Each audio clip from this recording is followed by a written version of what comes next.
I'm your host. There we go. Welcome to Cake with Kiersey. I'm your host, Kiersey, along with KINETIC and special guest host, Mr. Nettie Nice, on the line. Hello, hello. Yes. Good evening. How you doing? I'm good. I'm good. Um, yeah, thanks for joining us tonight, and we'll see when KINETIC arrives. But he should be around. He's definitely joining us tonight. So when he gets here, he gets here. We have a lot to get into. I actually posted quite a bit on my Instagram, which is Cake with Kiersey, some of the topics that we're going to be getting into tonight. And so I hope we can touch on more than less, because you know how we do. We get stuck on a topic and but that's not going to happen tonight. We'll touch on a lot, because I always get people saying, "Hey, you didn't talk about this, but you posted or whatever." So we'll try to get to as many as we can. If you want to invite a friend, let them know to listen live tonight, Tuesday, May 16th at 9 p.m. We are on the air now. You can send them over to vexradio.com, and right on the front page, you'll see the link pop up for Cake with Kiersey, and you just click there and it'll take you right to the show. Will they be able to talk, or is it just a listen? Just to listen for now, but I promise, I definitely promise, and I'm going to do it sooner than later. I promise to post the link where you can actually join the conversation. In order to do that, you need Google Hangouts on your phone. Now, most Android phones come equipped with Google Hangouts, so you should have it, or whatever device. And you can get it on your PC, your tablet, your smartphone, and it takes seconds to add. It's an app. You just add the app, and that allows you to join our conversation.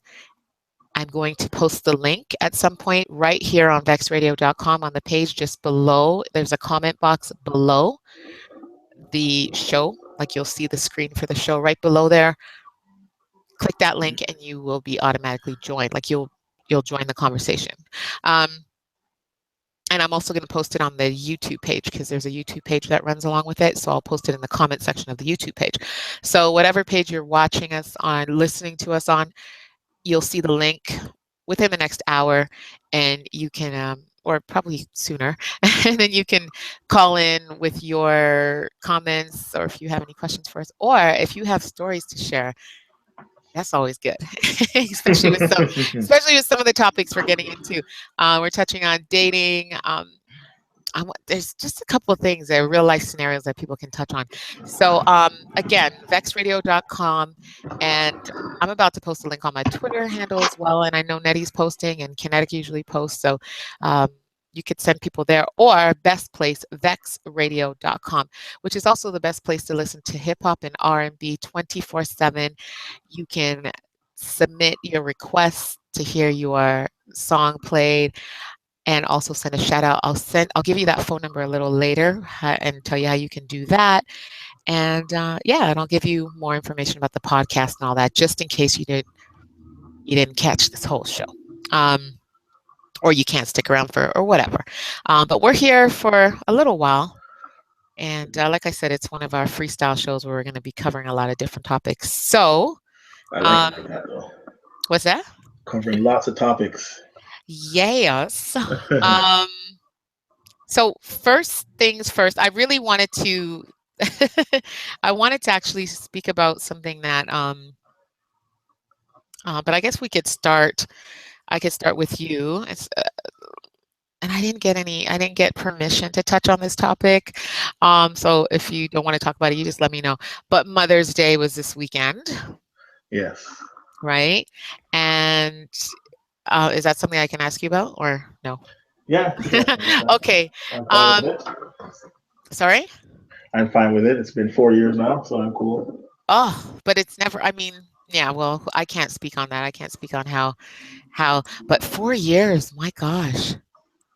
It Yeah. feels like it doesn't feel that long ago. Um, but I thought of you, and Mhm. I know one other person who also lost his mother, or I don't know how you phrase that, but his mother has passed on to a Yes. better place, past this place here. And and I never know quite how to like I don't acknowledge it. I don't say anything just because I think that's not really my position. That's not my place. And I feel like that's just kind of not my business to even comment on. But honestly, I do think about it. And when I see all the posts, right, I see all the posts and like all timelines are flooded with it. And you see things on TV. And I just wonder like how that may affect people who, like we said, no longer have their mothers with them physically anyway. Yeah, I try not to even go on Facebook, Instagram, or Mm, like any social media. I just do other stuff. Like I'll go visit my sister, go to mhm, the gym, go wherever because like everybody's posting pictures with their moms and stuff like that. mhm, So mhm, um, it's kind of I'm not gonna say that it's like it's a problem and stuff like mhm, that. It's just that it's just overwhelming because even if my mom was alive right now, it's just like I'm seeing too much. Like everybody's posting and it's kind of like it just seems like overkill. Like social media is this like for certain things, it's kind of like overkill. mm. Like Okay.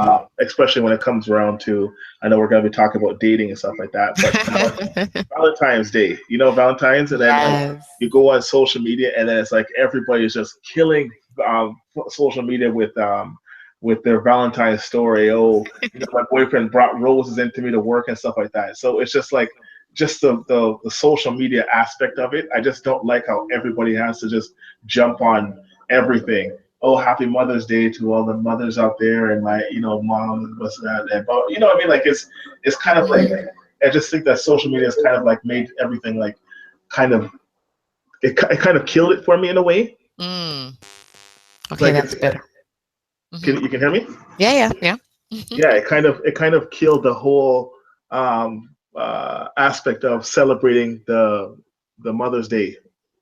Like even if my mom was alive, I feel like it's more like do I do this and post it just because everybody's posting it, mhm, or am I celebrating Mother's Day because I'm celebrating my mother? Yeah, you know what I mean. So I think mhm, people are more gearing their their social media experience just for popularity. mhm. Yeah.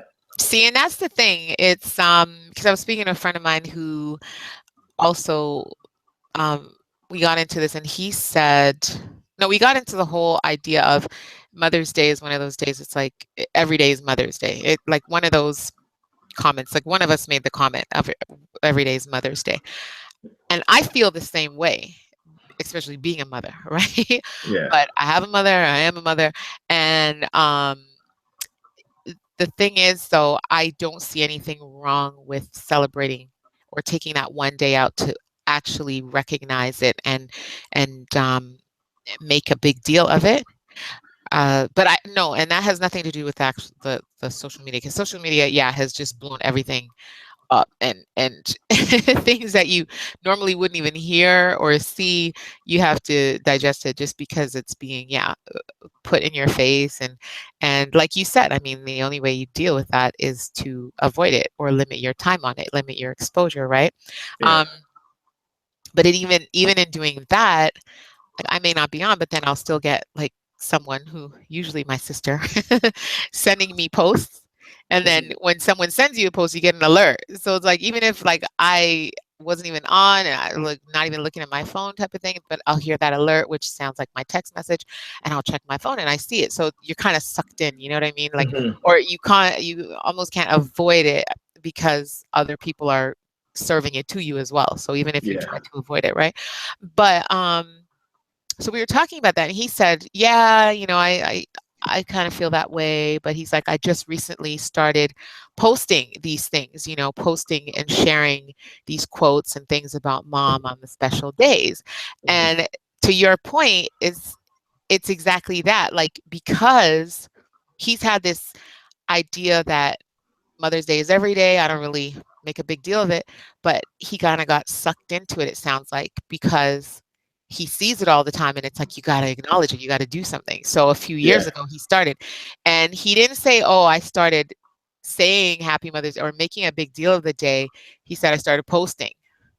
Yeah. So to your point, social media does really affect how people act on these days. And yeah, but I mean, and some of the things that people post, like the post that I found hilarious, and I was showing my sister, are people that post themselves. Like I saw this one dude post a picture, like posed up in his car. This other girl posed up. She had like three, when you make those little grids or whatever, like so she Mhm. has like three pictures side to side, like her side shot and or whatever. Probably went out the night before, and it has the posts themselves have nothing to do with Mother's Day, but then but then they're like, "Happy Mother's Day," and da da da, all the queens and stuff, and I'm like, "What is this supposed to have to do?" So it's almost like it's just an excuse. It's just a reason to It's even just a post reason to of post. Yeah. themselves. You know what I mean? Yeah. And yeah, and I actually, when I post personally, I post just other things. Like I posted things that I sent to my people on, my personal Mhm. friends. Um, without the mushy long message that I usually send to. But, Yeah. just because mother to mother, you acknowledge, like we know what goes into it, and Mhm. it's nice to be acknowledged. And I don't think you can get too much of that.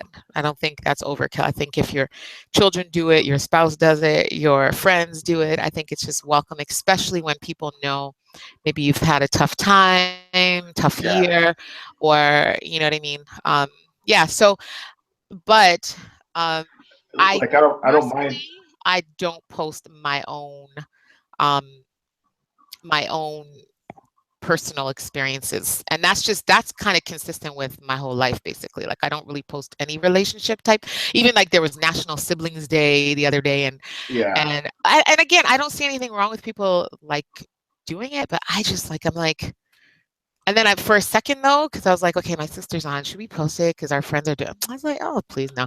And so like I was almost sucked in, and You're I almost sucked definitely into wouldn't it. put my brother on because my brother doesn't, like my brother and my other sister, they're not on social media. So I'm like, okay, this is not their thing, so I'm not going to bring them Yeah. on something that this is just not for them. So then how do I do half of my siblings, you know what I mean? So it's like, no, Yeah. let's just forget that. But I did notice Kinetic posted a picture with his mommy, which was, I Mm. thought was really sweet. And you actually posted, was it you? I think it was you who posted um, that you love seeing people sharing all the pictures. And I actually did too, because it's like it's kind of nice to In their personal see. lives, yeah. Yeah, well, I don't know about the personal life, but it's good. You know, when you see people and you're like, oh, like the resemblance or things like that. And but most of my reaction was like, really? Oh, okay. Like, not that I ever pictured how your mom looked or anybody else's mother looked, Yeah. but then when you see it, you're like, oh, I wouldn't have pictured that person to be that person's mom, kind of thing. You know what I mean? Yeah. So that was my that Well, was that's what my I'm saying. most common reaction. Yeah, the statement Go for ahead. me was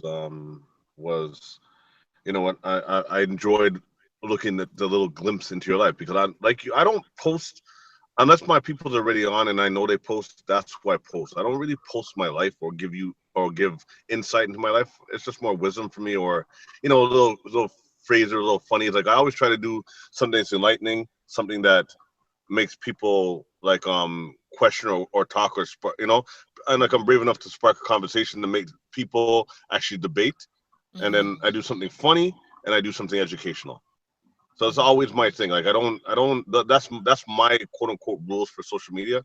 I don't really do personal. Like, I post a lot, but I don't post a lot of me personally.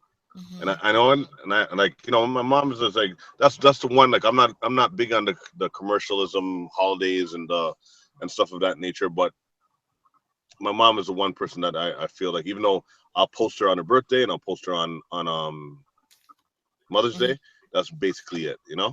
Hmm. Mhm. Well, Right. there was another post. A lot of celebrities and athletes and things posted, but there was one post that I didn't see it the day of. I saw that there was drama, but I didn't actually see the post. Um, but Russell Wilson, Sierra's man, Yes. he posted a link with basically saying, I'm not going to read it because I don't have it in front of me, but saying something to Sierra, like obviously acknowledging Sierra, and they just recently had a baby girl of their own, and Sierra had a baby boy. Well, he's a toddler, or he's pretty young, and Russell's been in his life for a while, and he's very close to him, and now they're a family as far as like this new addition, and that's his little sister, so they're very close. And he posted a message to Sierra basically thanking her, for being the beautiful person that she is, and saying that, he looks forward to a life with her and raising our children. And people went ballistic. They went off on him because, as you know, the baby Future, baby Future is Future, the artist's son, and Future is alive and well, and he's still in the picture. I mean, there have been a lot of drama with him, but he's still around, and he's still, baby Future's father. So people were like, nah, you can't claim him. That's not your son. What are you talking about? Our son. And I was like, how are people, first of all, this is not your business. And whatever comfort level they've created amongst themselves, or whatever rules they have for their relationship and how they relate to their children, or that's their business. And again, they are giving people a look into their lives, because he could have just done that directly to Sierra. I don't think he had to post it, but he's, because they share a lot, they've decided to share. And I don't know. I was just like, people went crazy, and it's probably a lot of Future fans that don't like the fact that Sierra and Future aren't together, or don't like how things went down with them, but whatever. So what are your thoughts on people in relationships, whether it's the man or the woman, now with someone with a child, and they get really close and get that comfortable to almost look at this other child as their own? Or Well, that's a given. Like, like for me personally, it's this. We're not, it may have Hello? when I was younger, yeah. you But kind of, we lost you grown, for a we're minute. grown adults. Okay, I'm saying we're grown adults. Like when you're at that age, you're a grown adult, and you know what? The whole thing is he married her. This ain't like a Exactly. boyfriend or a baby dad. He married. So whether it's Future's child or Future's involved with child, the thing is Future's child is with Sierra. That's Mhm. his legal stepchild. So he is also responsible for that child. So he is right and exact in saying our children, because once you marry the woman, you do Mhm. marry the family. You marry the Yeah. children as well. So Totally there agree. ain't nothing wrong. He can never be replaced. He'll never replace Future because Future is active. But at the end of the day, it is his stepchild, so he shares in that responsibility. So Mhm. there ain't nothing wrong with him saying our children. That I mean, let's face it, the people that are reacting and freaking out about it, their education levels, will dictate, their reaction. It's just that simple. Not really, because I've heard this come from Educated fairly people. intelligent people. Yeah, like not the reaction to this post, but that Yeah. take on it, to say, you know what, as long as I'm alive and I'm this person, like I'm my child's father, and no other man is going to claim that space. And I said, well, there's the title stepfather for a reason. And Right. no matter what, Especially if you're living. exactly, no matter what, you got to get Like, right yeah, with that. If a man's going to be living with your child, you got to get right. So the fighting it, I mean, the only fight you can fight is if you want to fight for full custody of your child, to have your child with you. But right. I always think it's so hypocritical. I mean, men in general get very touchy, but women, uh, men I've been introduced to so many, well, not so many, like I've dated so many people, but I've been, I always make myself sound Bullying so, herself. I always make Well, myself sound you so awful. committed But suicide.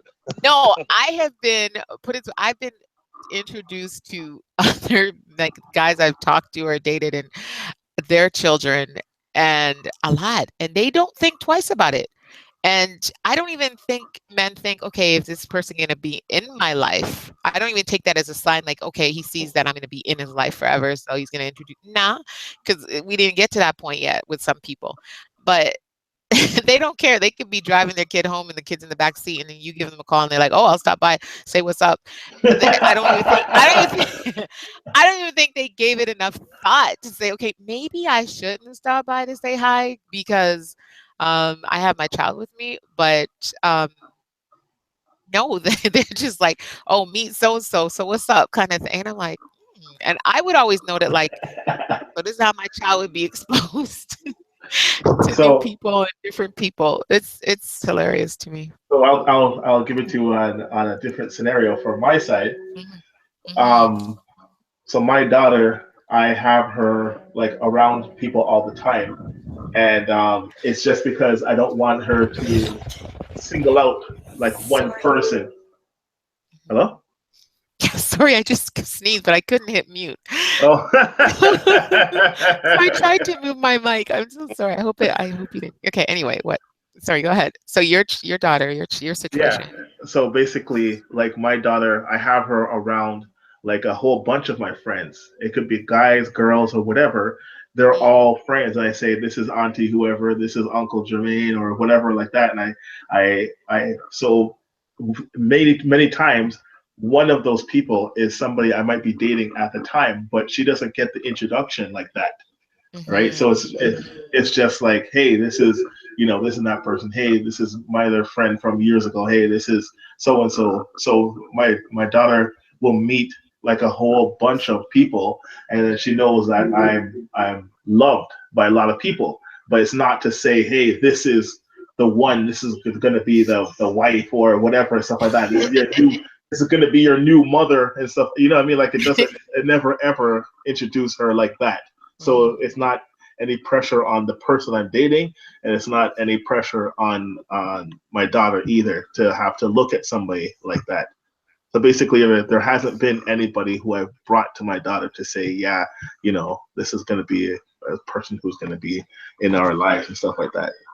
But the If day that makes you sense. do, Right. but the day you meet Yeah. somebody who takes that position in your life, though, how will? So that for me, I don't introduce them to that sort of lifestyle until, like, let's say I'm gonna put a ring on the girl and engage her. So have you given that thought though? So let's say, I've given that thought to a couple of different times, and if it's going that way, my daughter might see that person around a little bit more. But I'm still not going to say that this and that until I say, okay, maybe I'm gonna engage this person and I'm gonna put a ring on their finger. Then it goes a step further. Then I would mhm, I would sit her down because I don't want. And I've seen this happen with other mothers too. They bring guys in and out of their lives all the time. So like a mhm, mother would have like a daughter, and then for 3 months there's a guy living at the house with them. Oh yeah, this is my boyfriend, whatever. And then 3 months later he's gone. Then another guy comes in, and then the daughter is seeing like a whole bunch of different guys come in and out of the mother's life. That doesn't leave a good impression on her. And then when she grows up to be a woman, the same situation is going to happen to her. I'm not going to say 100%, but usually things follow suit after what the child sees. They say, "Oh, well, my mother has had a whole bunch of guys in and out of the house. Now I'm a mhm. teenager. Now it's okay. It's a normal thing." You get what I mean?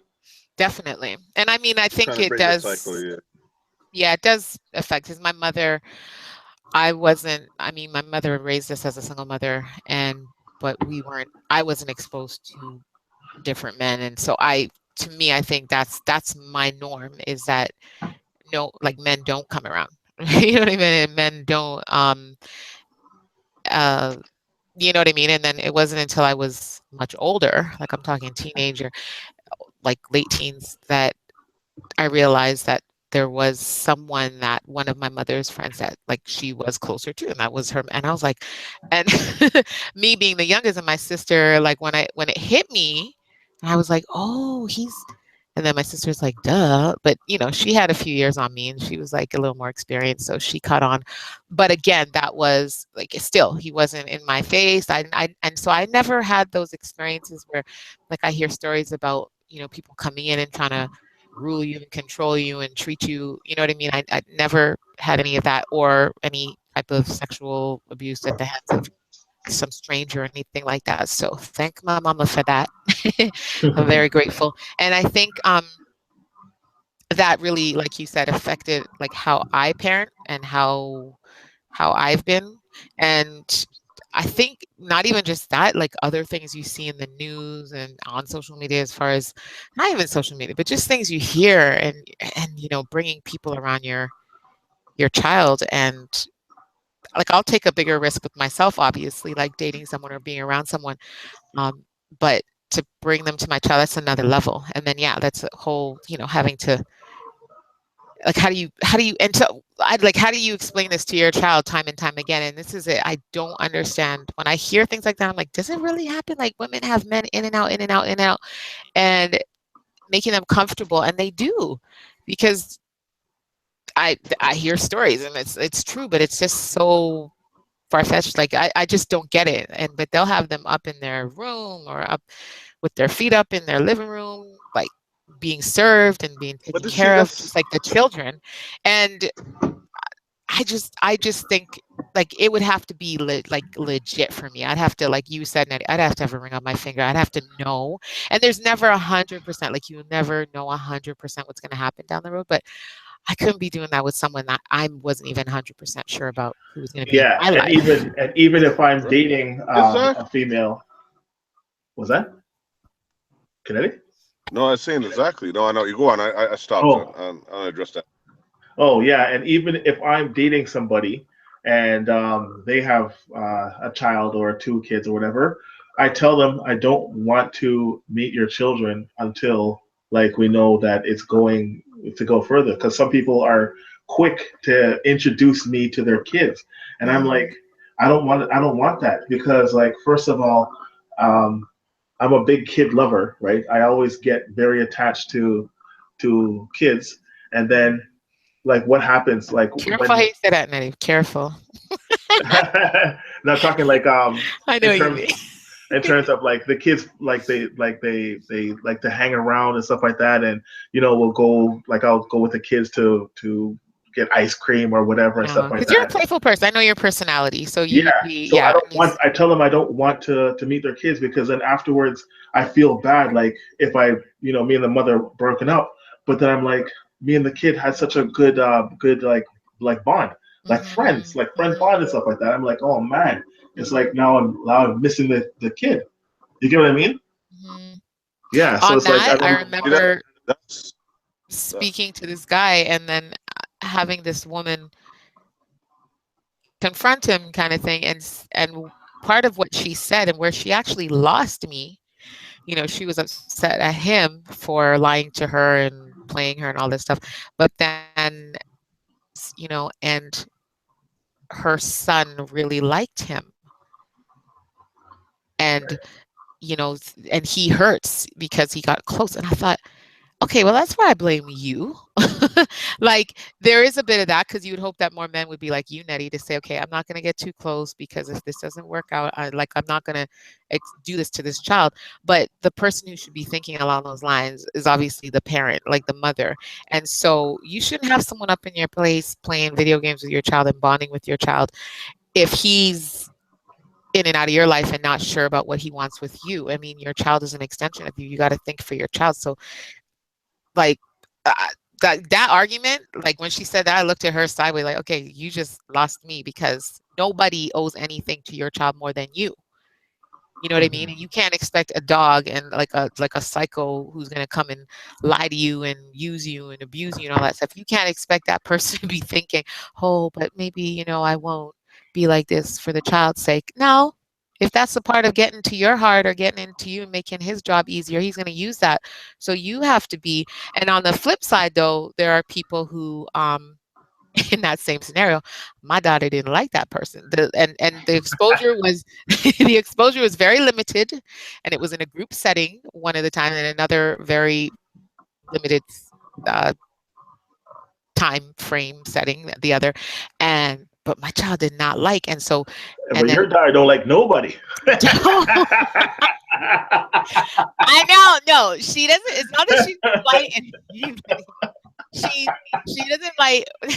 She still hates me. No, stop. She just wasn't big into men around me because she was like, yeah, like she was 2, or I don't even know if she was even 2 yet. And she was in the grocery cart, and this man came, and then the guy, no, and he put his hand on my, she just took it off and said, no, don't touch mommy. Like she's been like that, and she's bat away man's hand on vacation. Poor man just extended to invite me to dance, and she hit his hand away, and I had to address her because she was old enough to know better. I was like, you kind of embarrassed that man. And you know what I mean? I had to teach her.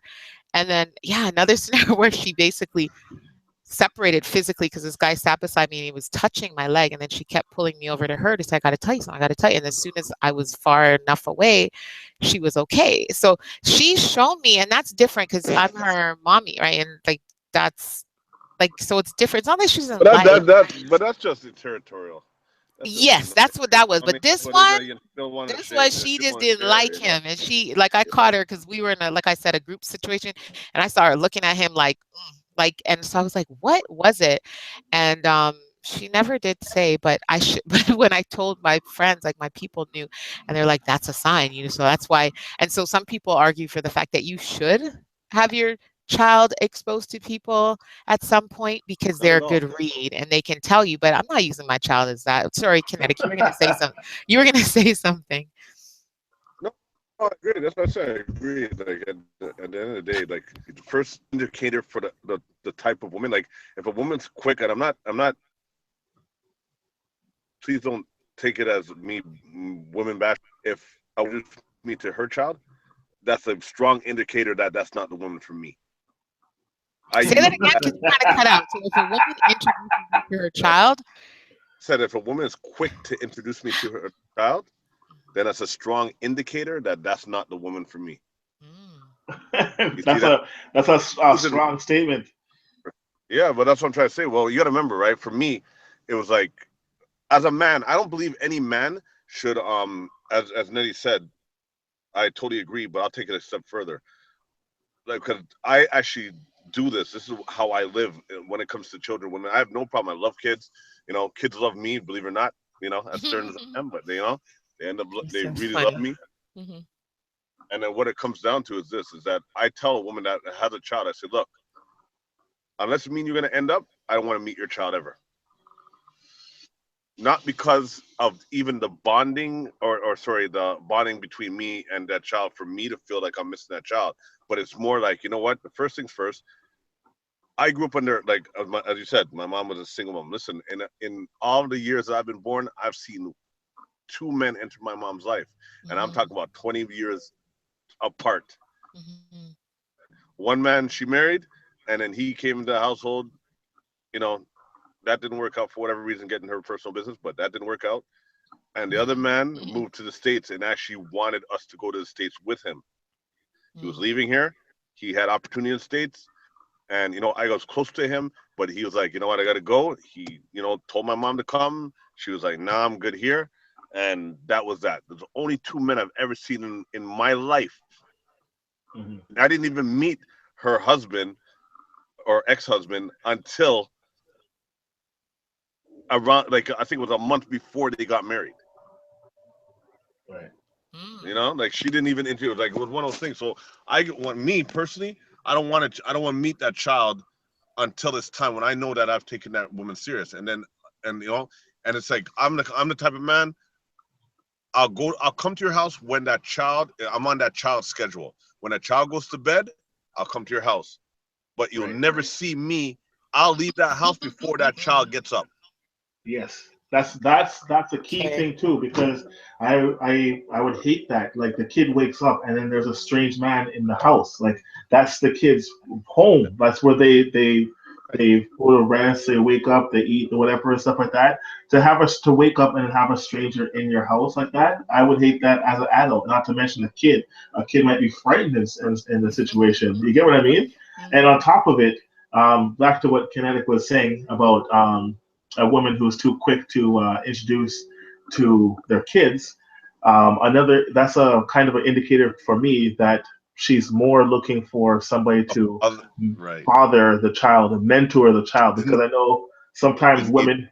What's that? and she's needy. She's looking for a father for her child, somebody that's replaced, and she's very needy. If she's quick, Yeah, she's and thinking about especially the child. She's ex- needy. She wants a man in her life for whatever reason, whether it be help, whether it be. And again, I'm not woman bashing. I'm just talking about the indicators. You know what I no, mean? it's a very big indicator, especially if the woman has a boy child, because there's certain things, she won't be able to explain to him as a man. Like she's not going to be able to teach him to stand up and use the washroom, whereas a man would be able to tell him, okay, you're not like a woman sitting down and stuff. You get what I mean? Like little stuff. If it's a boy child, she's gonna want a man in her life and in her child's life quicker than if it was somebody with a girl child. Okay, and so on that, I didn't want to go here with it, but that's interesting. And what is really wrong with that? Because if that is what she wants, in my case, I always said that I am not just looking for a man for myself. Like the fact that I'm a single mother, this man would have to be a father to my daughter as well. And Yes. that's very clear. And that's something that's not secondary, and that's not okay. Well, my needs have to come first, and hopefully he's a good man for my But daughter, that's or exactly, maybe but that's he'll. the indicator. That's the indicator right there. But most women that you would desire or would want to be with or should be with, they will think that first. It's like, okay, you know what? Yes, you're gonna marry. You marry me, you marry my child. As I stated, you marry the woman, you marry the children, right, or the child. But what it comes down to is this: is that most women, you see, there's independent women, and then there's the other side of the spectrum. There is very need women that cannot, and there are also men, but we're just talking women in this case, right? Mhm. There are people that need to be in a relationship and cannot be alone, Yes. right? And Mm. what you got to remember, they don't look at I like that man. It's more like, oh, this man's available. Inside man here. This is the man that I'm gonna be with, and this is the child. They don't think, oh, this man is good for my child, or this man's good for us, or good to me. It's just like, oh, he's available. He's attractive. He may have, he might search. I mean, might fit a certain criteria, and then he'll be like, insert man here. I don't care what he looks like. He's a man. He's available. He's handsome. He's successful. Boom. I don't care how he treats me. And then Right. she enters that life because she just wants to be, in a relationship. There are Yeah. some people that are so lonely, they don't think about their children. They just think, hey, you know what? I want a man. I don't know how to be without a man. And Yeah. nine times out of 10, that's that woman. And The woman that if is it, quick to introduce your child after a couple weeks or even a month or so is usually that woman that, you know what? Of course, there's chemistry, there's the intangibles, right? There's chemistry and things sometimes just click.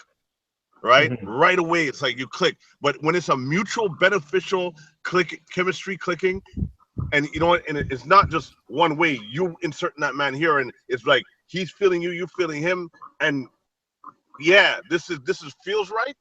I get it. Okay, you can move things along because you both have intentions. But a lot of women or a lot of men that want just a relationship, it's just insert man here, this is the one. Insert woman here, this is the one. Yes, and I'll even add to that, not only introducing the man to their child, but also introducing the man to the Family. mother, the parents, like and stuff like that. Like anytime, like if I'm dating somebody and then like 2 weeks into it, oh, I want you to meet my mom or I want you to meet my dad. I'm like, no.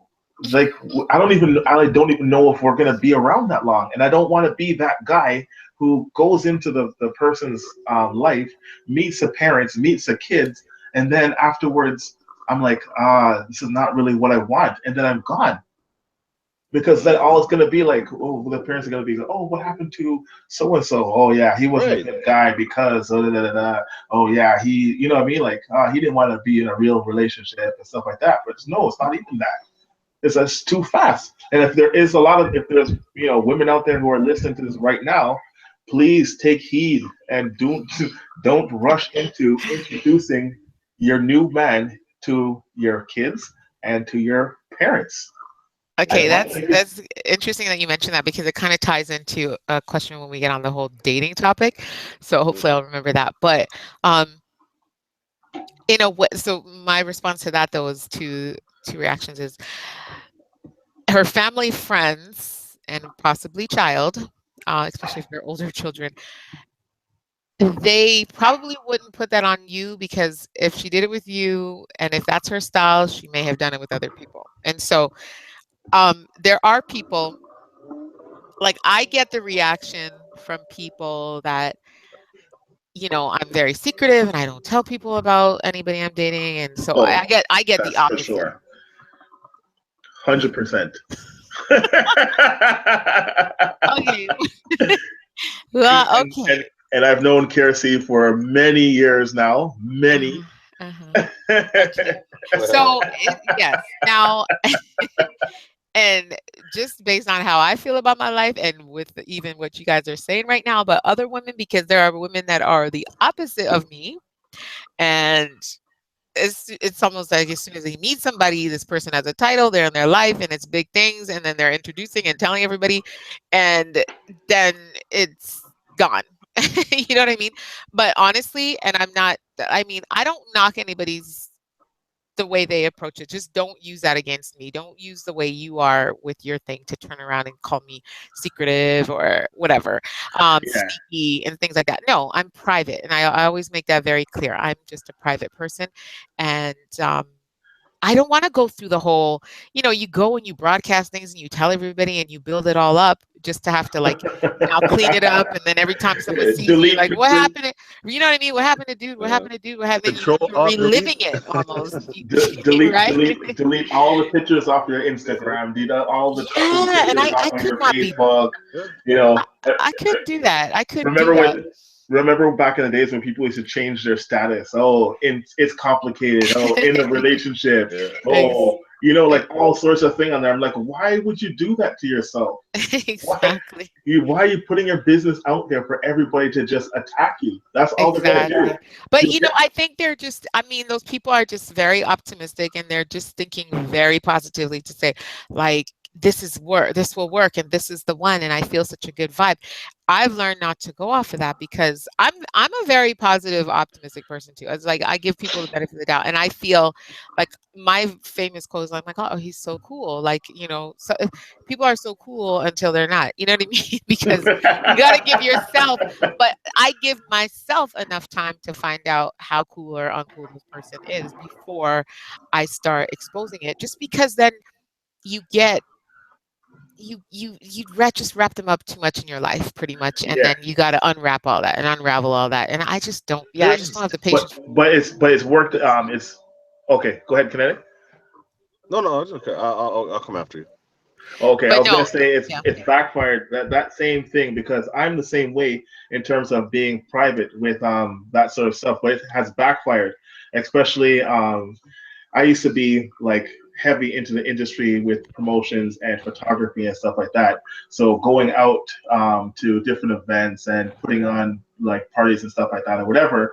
And then like at some point in time, I would be dating somebody, but then they keep asking me, how come you're not introducing me to your friends? And how come you're not introducing me to this and that person, whatever? And I try to explain to them, I'm trying to shelter you from that because by hiding you. no, because one, I don't want to expose people to my private life, and number two, it'll just the naysayers and stuff like that.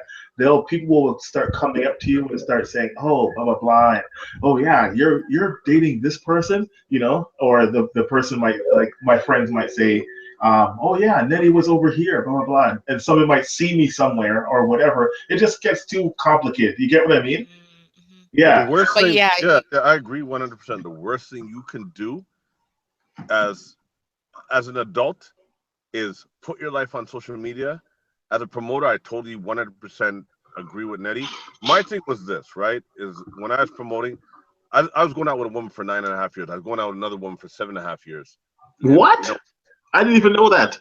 Exactly, and that's my point. But the thing is, I never hid that I was in a relationship. I just did not promote who she was and what it was. Because a lot of, like, you know what, a lot of people get jealous Yes. of the industry. They think, you know, you have a million women around you, or you have a million this. But the fact remains is that, you know what, every one of them around me were my good friends, and my girl knew. My girl knew them. But the thing is, I didn't bring my girl around because it's like, you know what, this is my thing, right? First of all, she wasn't a club girl to begin with. That's why she was one of my, you know, both of them weren't really club girls. That's why, and they were at the club, but they understood it was my work. And they won't. And listen, you know what? If women are hugging you, saying what's up, kissing you, women get jealous. I don't care how long. If they continue to see it on a regular basis, they will get jealous. And the worst thing you can do is expose your woman. Not to say that you're doing anything wrong, because somebody says hi to you. Listen, we get paid because we're social. Right. Right?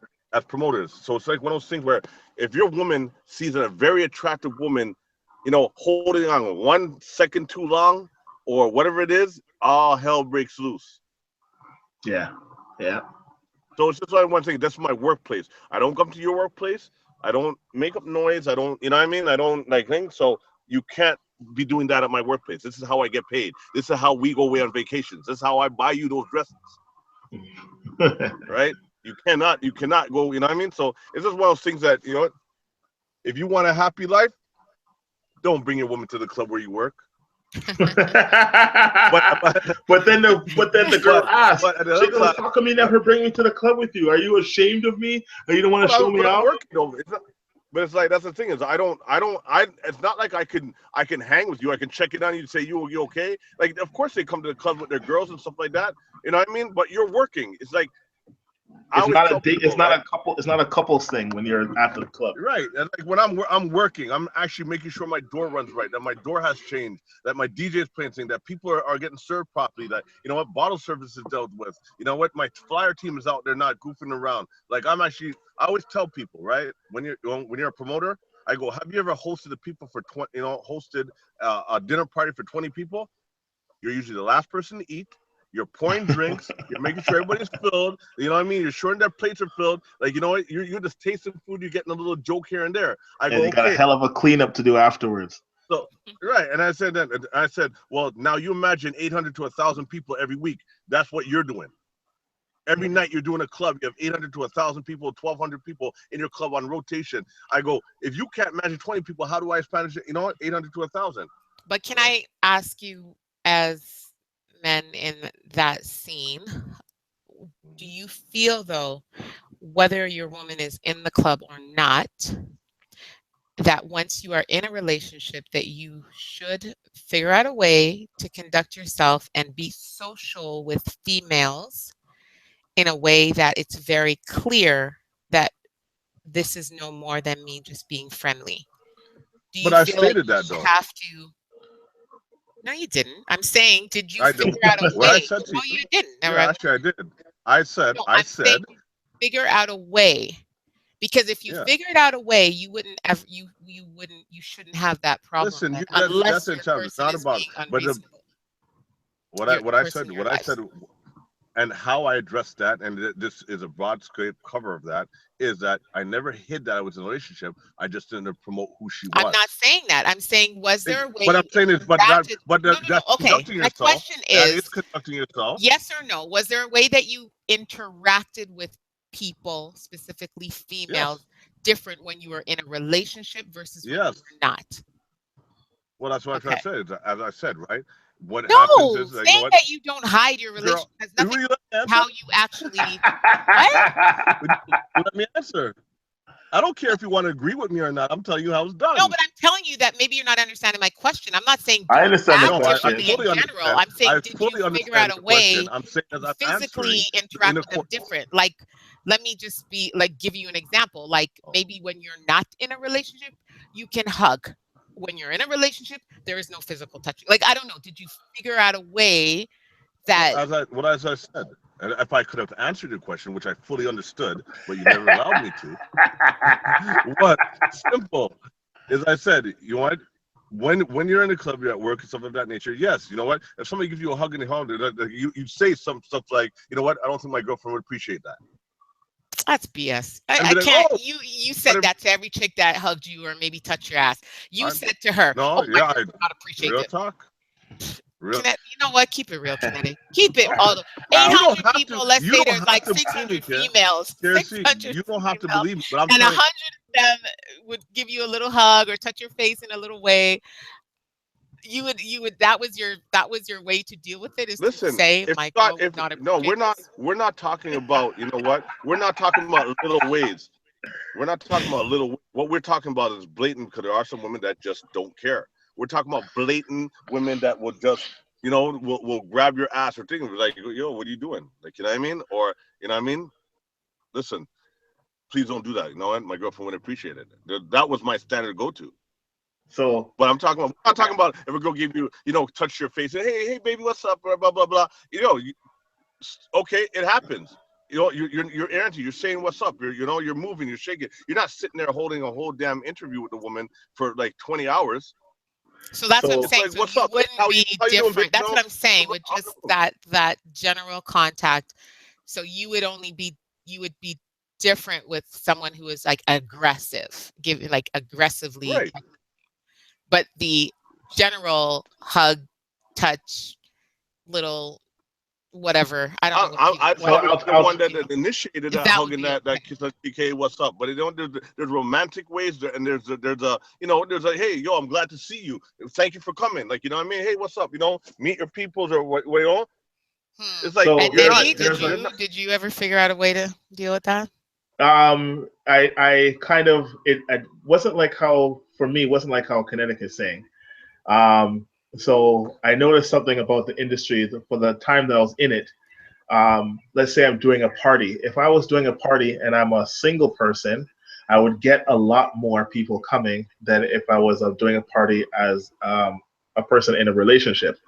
And this goes even beyond clubs and stuff like that. I know people who are like artists, who are Hmm. performing artists, and they told me that as a single person, they would sell more albums than when they were in relationships. So the industry kind of calls for it as being a single person. So now going back to what you were saying in terms of like treating people differently and stuff like that, it was different, yes, in a way, but I never came out and said, hey, like I'm in a relationship. I would just like back away from that person. Like if somebody was like, I would still be giving my hugs and he'd still be friendly and stuff like that and cordial. And like if I was exchanging numbers and stuff like that, I would still exchange numbers to get them to come to the party. Like I would say, hey, how's it going? Let me buy you a drink. What's your phone number? Blah blah blah blah. Take down the phone number, and then they would just be getting spammed with party stuff. It wouldn't be like, hey, how you doing? Let's You're go so out for dinner. What's that? wrong. I said you're so wrong. It The wouldn't way be you like, hey, actually, it wouldn't be like, hey, Oh, how but you that is, doing? but it is part of the But business, though. That is it's the part of business. it's part of the business, and it kept people coming to the clubs. of It course. wouldn't be like, hey, how you doing? Let's go out for dinner next week Right. or whatever. It would just be Cordial. cordial. Yeah. Of So course. No, but there's Yeah. nothing wrong with But for me, on a weekly basis, what it comes down to is that I felt like, because I could never do like a long weekend parties in terms of like 3 parties in a row, but I could always do a weekly party. That was my strength. And not a lot of yeah. promoters could do that. But what it comes down to is that when you're doing a weekly party, you have the people that always support you. Those people that support you, they become your friends. So when Nettie Nice is doing a one-off party down the street, you know what? Because you're cordial, you're not cordial anymore with those 300, 400 people that you're down with. You know what? They'll come to your party because you know what? They know they're not going to line up at the door. They can call you and say, "Yo, hey, you know what? I'm at the door," and you'd be like, "Yo, security, let these people in straight. I'm gonna send you to so and so." Those are because people want to, they want to feel special. So the Mhm. people that come on a regular basis, every week to your party, week after week after week, those become my friends. Those people I see on a regular basis. Those people that I'm not talking about, you call them up and say, "Oh, let's go to dinner, baby," and blah blah blah. You know what? But if they're having a birthday party for their 2-year-old, you show up at their 2-year-old kid's birthday party Yeah, you because do that sort of stuff. they become personal. So there's nothing wrong with being personal, but they know that you have somebody.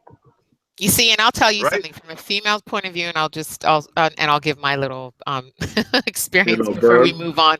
No, no, no. But from a female's point of view, I would be a little more curious and a little more if I was going to be worried or jealous over the woman that does the subtle things and does the little gentle things, because and that's a woman that looks like that's a normal way to kind of interact with someone that you might like. You know what I mean? Not a friendly, like you could see the difference between like friendly, like straight up friendly kind of thing, or sometimes you think you can, um, but the person that was all over him, like I would take that more as a joke, or maybe that person's a little tipsy, or she's just it's just a fun night. We're just having fun. I'm grabbing your ass, whatever. It's nothing serious.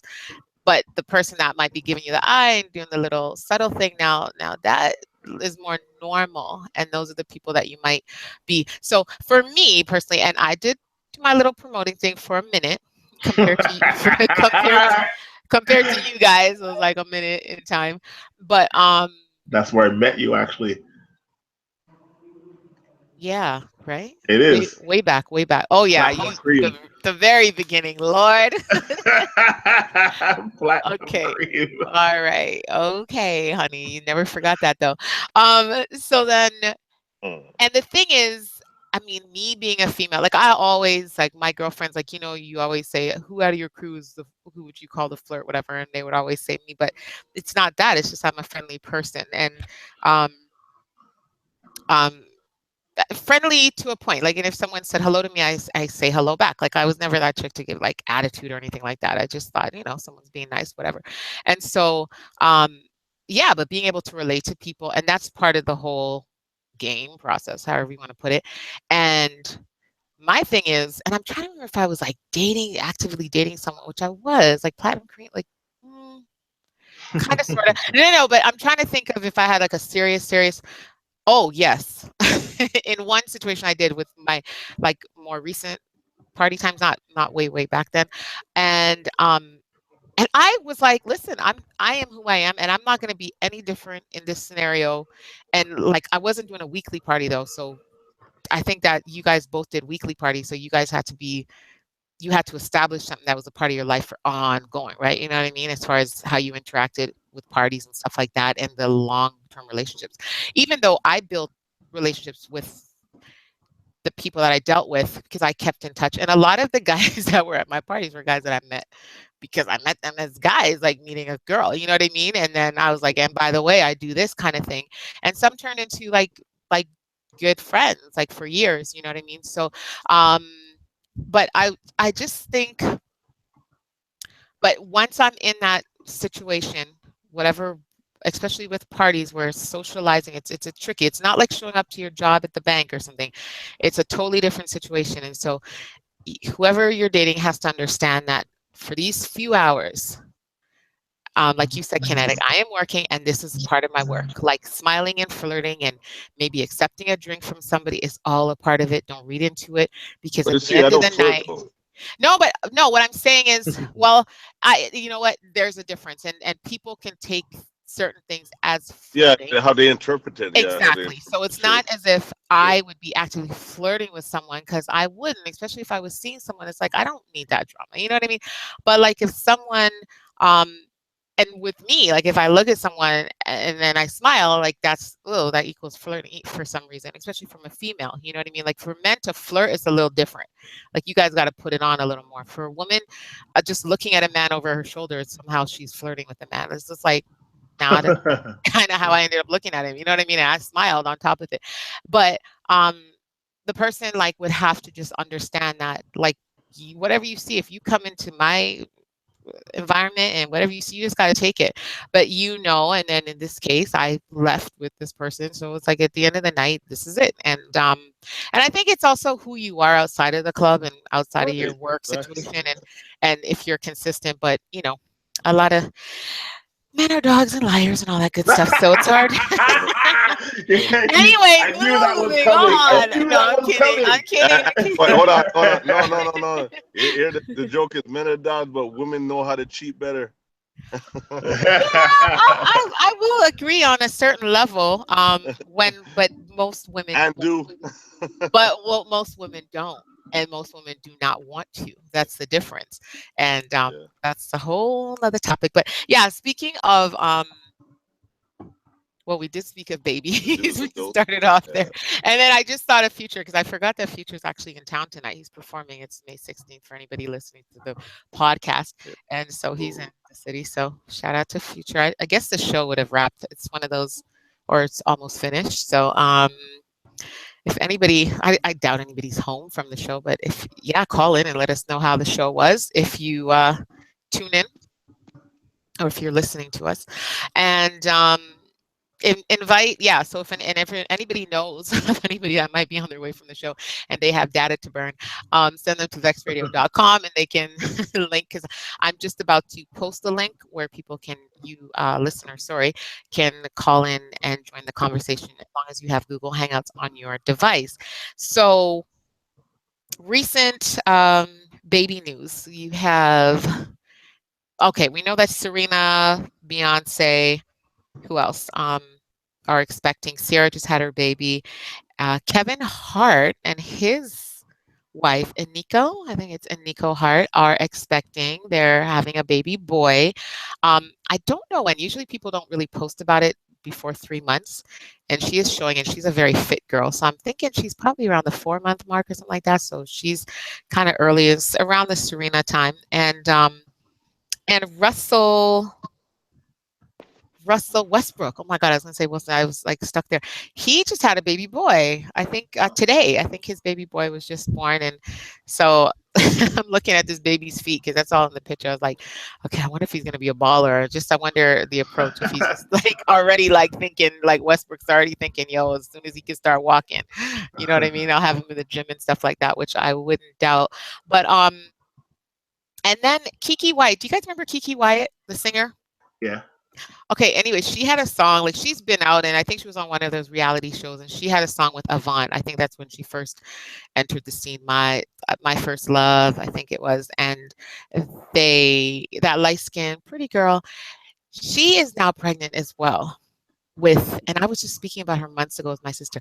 She is now pregnant with baby number, you want to take a guess? Baby 3. number 9. 9. I'm like, Okay. that Who blew can me have away because I was who just can talking have about it. 9 babies nowadays? I thought she had 7. Well, I guess, yeah, Kiki Wyatt. I thought she had 7 the other day, and I was already like surprised because I'm thinking she was doing a reality show, which I never watched. I don't like, but I was just thinking, how does she have time to do all of that? And it, like, yeah, so she's now pregnant with number 9, and so Are some of they the twins? comments, are they twins? Yeah. No, I don't know. No, well, it said number No, 9. that's, I think it is she? just said Is she? number 9 She. and 10. Maybe number 9 That's and what I'm 10. saying. Is she pumping out twins like 2, 2, 2, 2, 3, like Oh, you know, 3 4? is. I don't think so. I don't know. You know what? I don't really know, and it is You know, possible you know because what my question is? Are are they all the 9 the same, same daddy? father? You know that's always the question. That I'm sorry, people, I did not really research because I just thought the number was interesting enough, and I kind of stopped there. But I will see what I could dig and find It now. is it is an interesting number, but if it's the same father, then that's Well, even she more is impressive. married. She is married. I'll put that out there. I don't know when she got married. I don't know if this husband, sorry, is the father to all of her children. But she is married. She's grown, and I'm sure she has a little money from things that she's done, so she can afford. And the man is there, so hopefully he can help.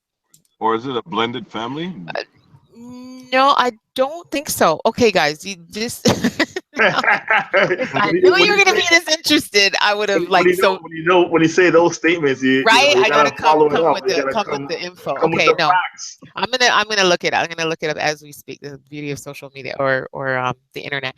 But my question, because under the post, a lot of people, well, there were a couple of posts about it, and some people were like, one girl's like, she's having 9, I can't even have 1, and another one's like, can you, it's like, tell us your secret, another one's like, if you could just touch me once and give me a little like baby making power or whatever, because, and and I thought about it because there are some people who Can't have struggle. kids.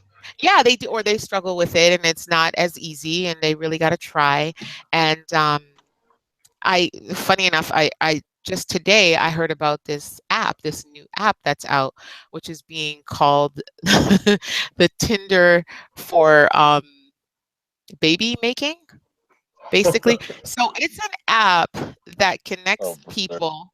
It helps you find someone to make a baby with, and it's called Just a Baby, as in this is just for baby people. Like, I'm not trying to find love. I'm not trying to find a relationship. We are on this app Are for you just a serious? baby. I am so serious. And it's been out for a few months now.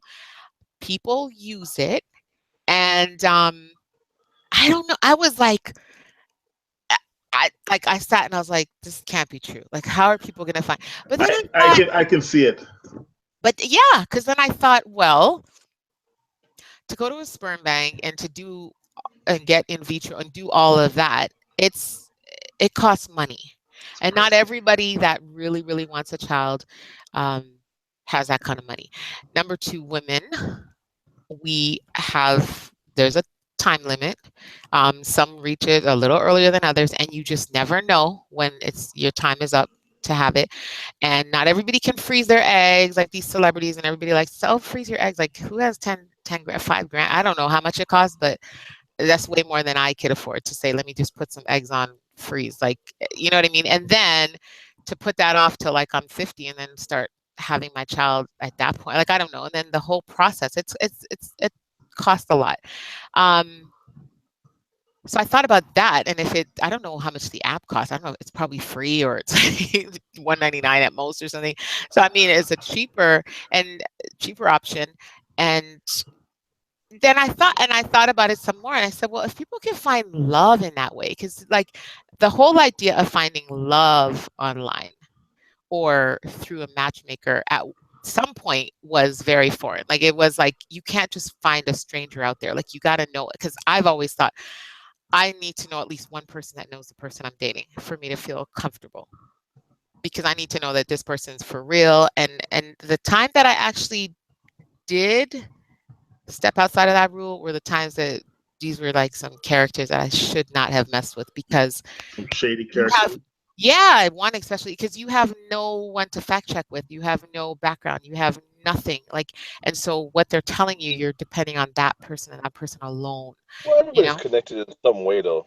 Yeah, but Everybody, some more distant than in others. And Toronto, so, well, no, and that was the difference. That was the difference. It wasn't, you know what I mean? So, yeah, like, could you can you see how this app, like Nettie, you were saying you could see how it could work and why it would work? Would you ever Yeah. use something like that if you want to have another child and didn't get married, find your wife? Um,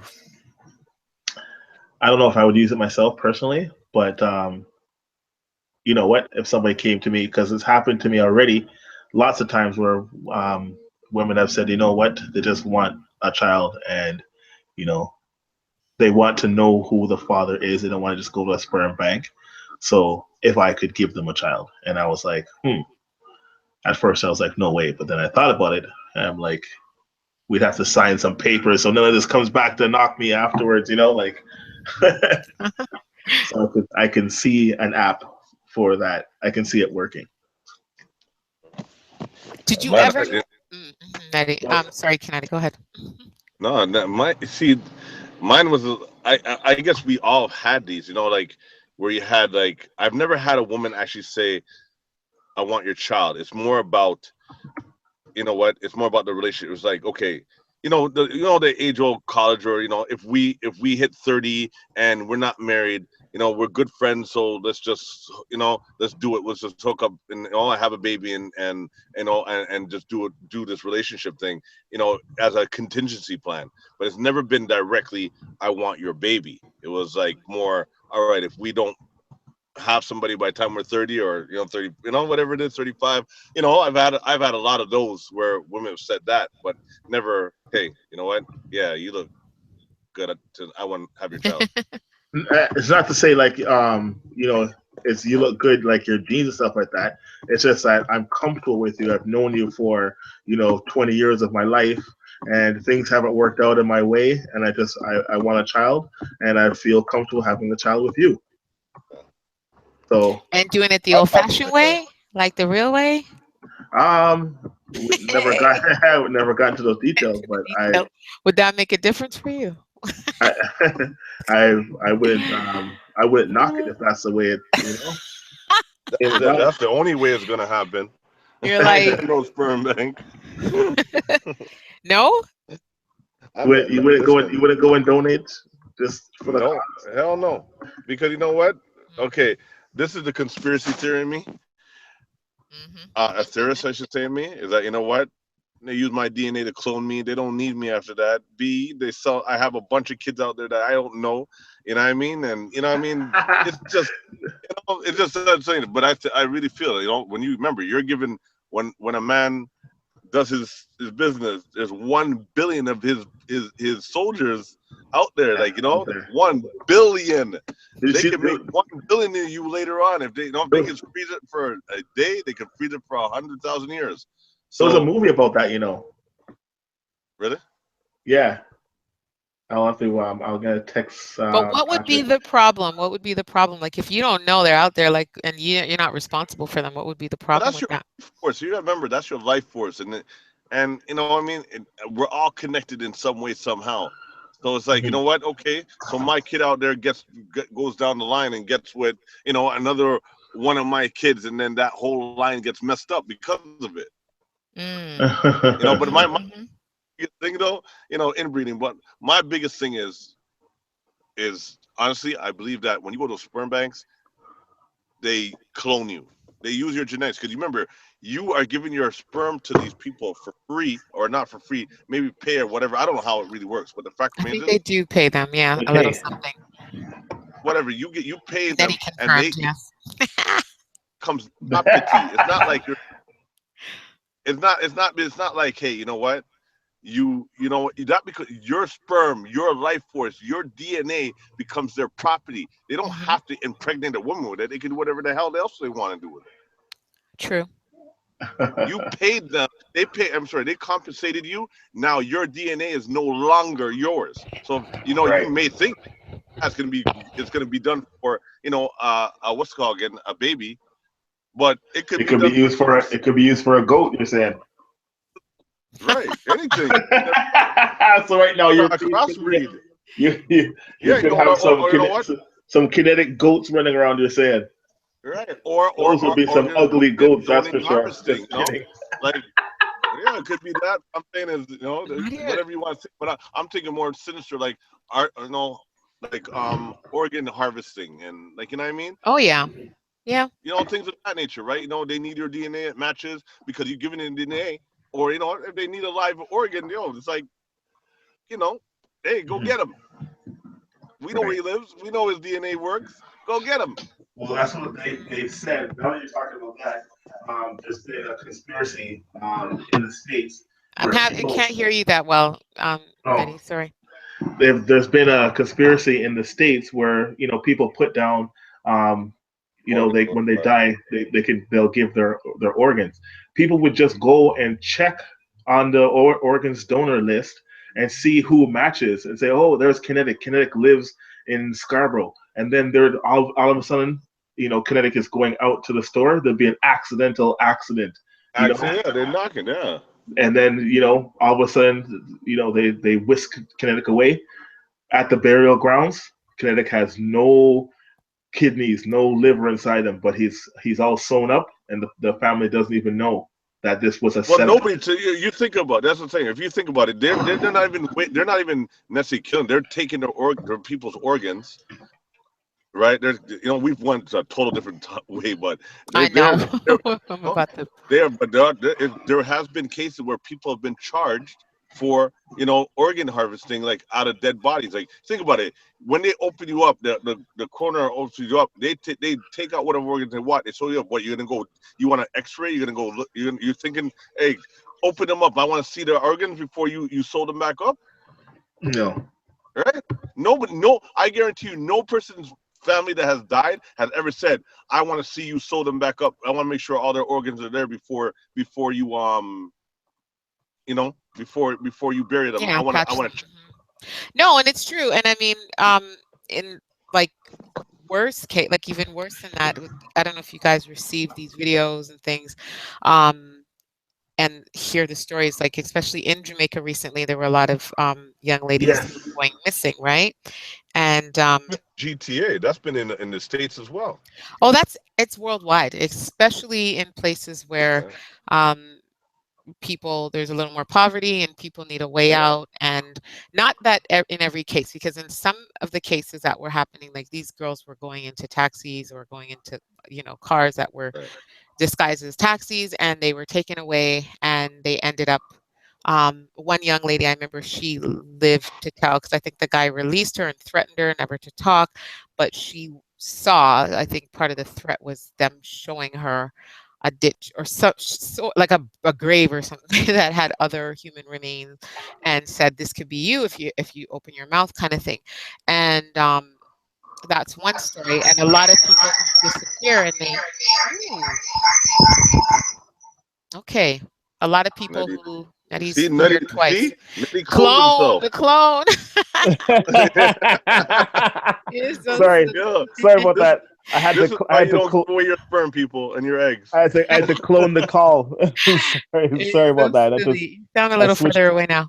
Yeah, I, but um yeah, Yeah, so and then some of these women who have disappeared and no one sees them again. So it's not like, okay, they were raped and murdered and left to their bodies just vanished. So obviously, you gotta remember organs it. were You gotta remember something. Although the black man's body has every element or is compatible with most bodies, regardless of DNA, the mhm, black woman's body or an ethnic woman's body is mm, more compatible than a man's, right? For mhm, mhm, acceptance, like for acceptance, right? And mhm, I even posted a couple of times, like, is it me or you do not realize? I've said it like a bunch of times over the last couple of years. I've said, you know what?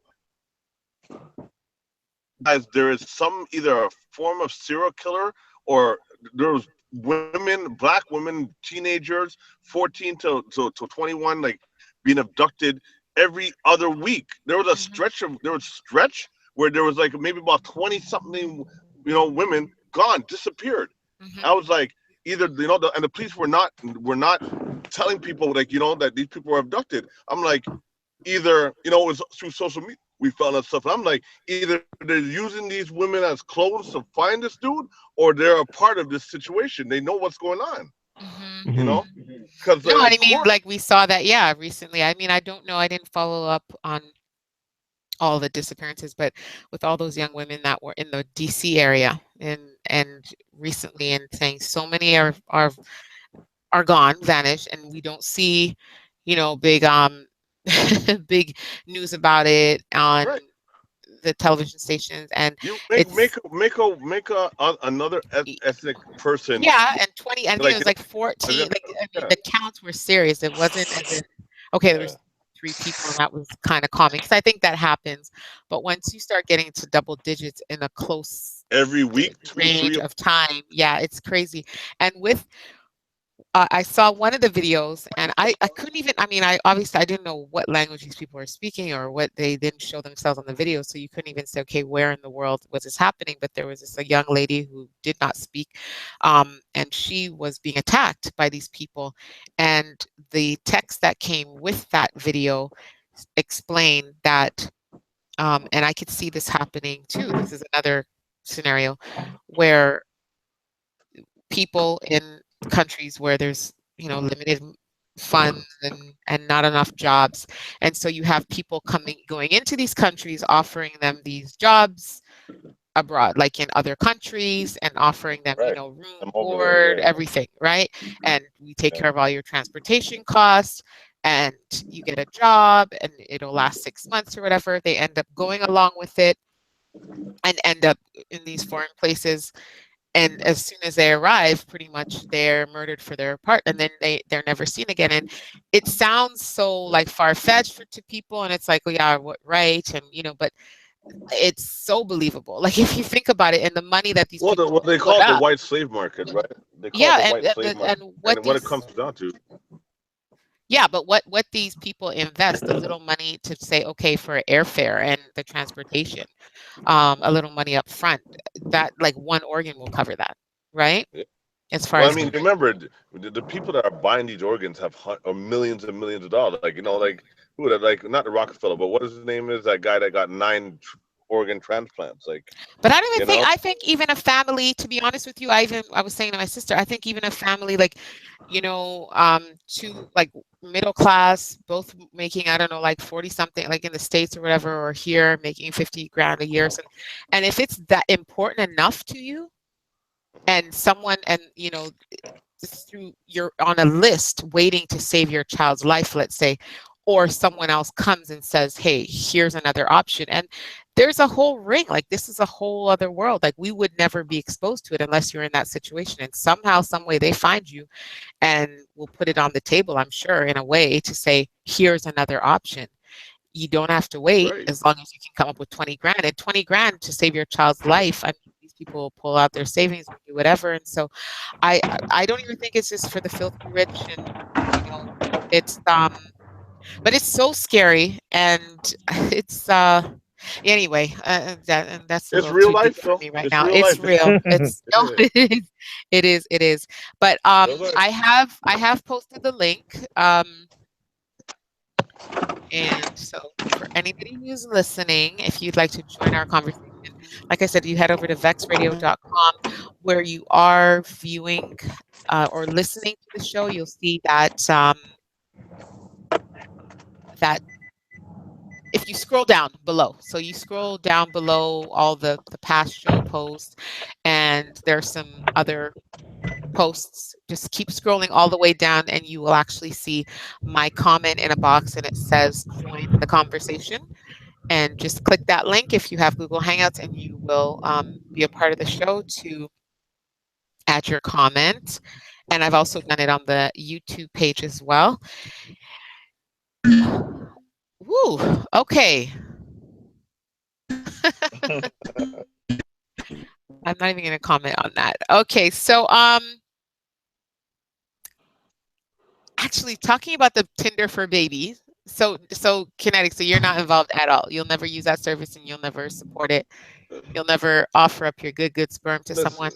You're not going to a sperm bank. Like you're gonna just yeah. put up a profile and someone's gonna say, Listen, "Hey, he there's too looks like many. the man I want to father my children." And so you Listen, wouldn't help a girl out. no, because any child of mine, I'm gonna have to be involved with that child and raise that child, and it's not happening. That's just not natural. I'd rather adopt a child, and there's too many children out there that need to be can be adopted and loved to than Okay, to do that. so there was a lady on social media I seen, and she was getting a lot of flack for this, but she wasn't able to have child for some reason. But it is they artificially inseminated her mother, Hmm. carried the baby for her, There's and nothing wrong with that. there's a picture. Yo, you should have seen how people are going crazy on social media for that stuff, and Surrogate it's, mothers, your own mother doing a surrogate mother. There's nothing wrong with that. That's your DNA. It's from your genetic makeup. but then they were I saying, oh, saw you're one. putting your mother at risk and stuff like that. I think the mother. Okay, Nettie, your connection sucks now. I don't know what you did, but we're losing you. Sorry, can you hear me now? Hmm. Say that again. You saw one? Oh no, I saw a post and it made me think. I was like, could I do this for my child? I was wondering, like, would I, because the woman I saw in the video, she was clearly older. I mean, I think the woman was probably in her, like, she had to have been in her, 60s or something. like, yeah, late 50s, early 60s. And I just thought, your body goes through a lot during Yeah, pregnancy. true. Yeah, yeah. And it doesn't get any easier as you age, right? So But I just thought but that's the ultimate sacrifice. But um, if that's the only answer and that's something your child wants, I can see why a mother would do it. And if you're the Let them child, do it. I don't think you're being you're selfish. raising you're raising your you're raising your grandchild in your belly. That's amazing science. Yeah, but that's my point, though. You got to also remember, But you're yeah, not your body raising, you're goes through just this. harvesting that. You're just a Yeah, but shell. No, And you're but I you're kind giving of look birth. at building. But children in the same way. Like even just like my daughter, like I have this way of looking at it. I'm not going to get too deep into it, but she's of me, from me, but she's not mine. but of Like, course she is. It's whoever your partner. Remember, you're that person just a vessel, right? It's like air in a balloon. Like, it's your DNA from your eggs that you can have, and the sperm of your partner is just being grown in where you were born. You remember, your mother's energy and your father's energy is you. mhm. It's your combined energy. So all it is your energy that you were originally from, you know, bringing forth your energy now. Partner, there's nothing wrong with that, because you got to remember something. The the doctors, the scientists that do this would first of all test to see if it was viable to make this happen. That if your mother was strong enough to do Of this, course. right? They would not put your mother in danger to try to bring forth a child, right? And surrogate parents have been doing it all along. So I'd rather my own mom that if she was fit and able to do that than a total surrogate, I mean, stranger, a surrogate mother to somebody who I don't know that has my mixed DNA plus my children's, I mean, plus their DNA. Because when a child's being raised, right, I mean, or being made over those 10 months, that it is the person's DNA mixed with your DNA mixed with your husband's DNA or your partner's DNA. At least my energy that was made me up is still the same energy as being brought forth for my child. But So I I'd don't think rather in my that mom do case, it. because it's not always the mother. It's not as if it's the mother's. I don't think in that case it's the mother's um egg. I think it's the daughter's. It's just that It's a daughter. she can't Daughter's egg, but physically carry still, it. So, but yeah, no, the DNA. I mean, the DNA is a part of the nucleus, like what was created with the two your original DNA. That's parts. what I'm trying to Yeah, say. but I The don't. the surrogate mother, if we were talking about a surrogate different mother, is all three DNAs being mixed No, into your child. no, What do you mean? Of course, not if that no. DNA. No, Not not DNA. to make the child. Not DNA. No, no, Obviously, no, you're not. Listen, what I'm saying though. Think about it logically, right? They have an umbilical cord. That umbilical cord is attached to a body that's different than your DNA. but it's not the DNA. Like I know what you're saying. Like I know that the blood. Like listen. Like It's not. the It's not the same. right. I don't know the technical terms or the medical terms for it, but I think you get what I'm saying, Nettie. And it's more of, yes, Oh, I totally that agree with y'all. child. Hmm? I totally understand. I just don't agree with you, because I'm saying is if the blood of the mother is being pumped through that child, right? Of the surrogate mother being pumped through the child, that's her DNA being pumped into your child as well. The initial egg and the conception of the egg and the sperm together to make that child is one thing, but now your blood is being pumped into that child. That person's surrogate mother's DNA is being pumped into your No, child. because not even your own blood as the carrier, like the biological mother, or the blood. Interesting enough, I just recently found that out that the blood of your child and your blood don't actually depend on each other, don't mix. And there's a no, and I didn't know this, Oh, but it made sense after because I was like, Your yeah, there because you your can have a the child with mother a totally different blood type, the blood type. The blood type of the child but you be different from the no, mother's. Nettie, but no, but what kinetic, what you were saying though, like this life though does leech, like attach onto the body that it's in, so there is um obviously change, a connection and a flow, and so there is some type of like you said, exchange. like some type of connection. Yeah. And I think, I mean, it's simple. Like if this woman decided she's going to start drinking alcohol, like that alcohol, as good as the placenta, like it's in place to kind of help weed out negative before it gets to the child.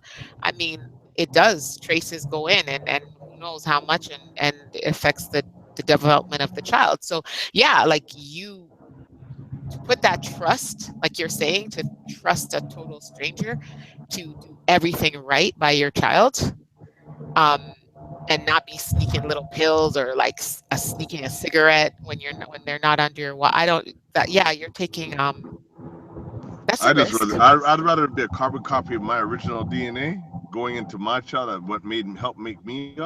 That Uh-huh.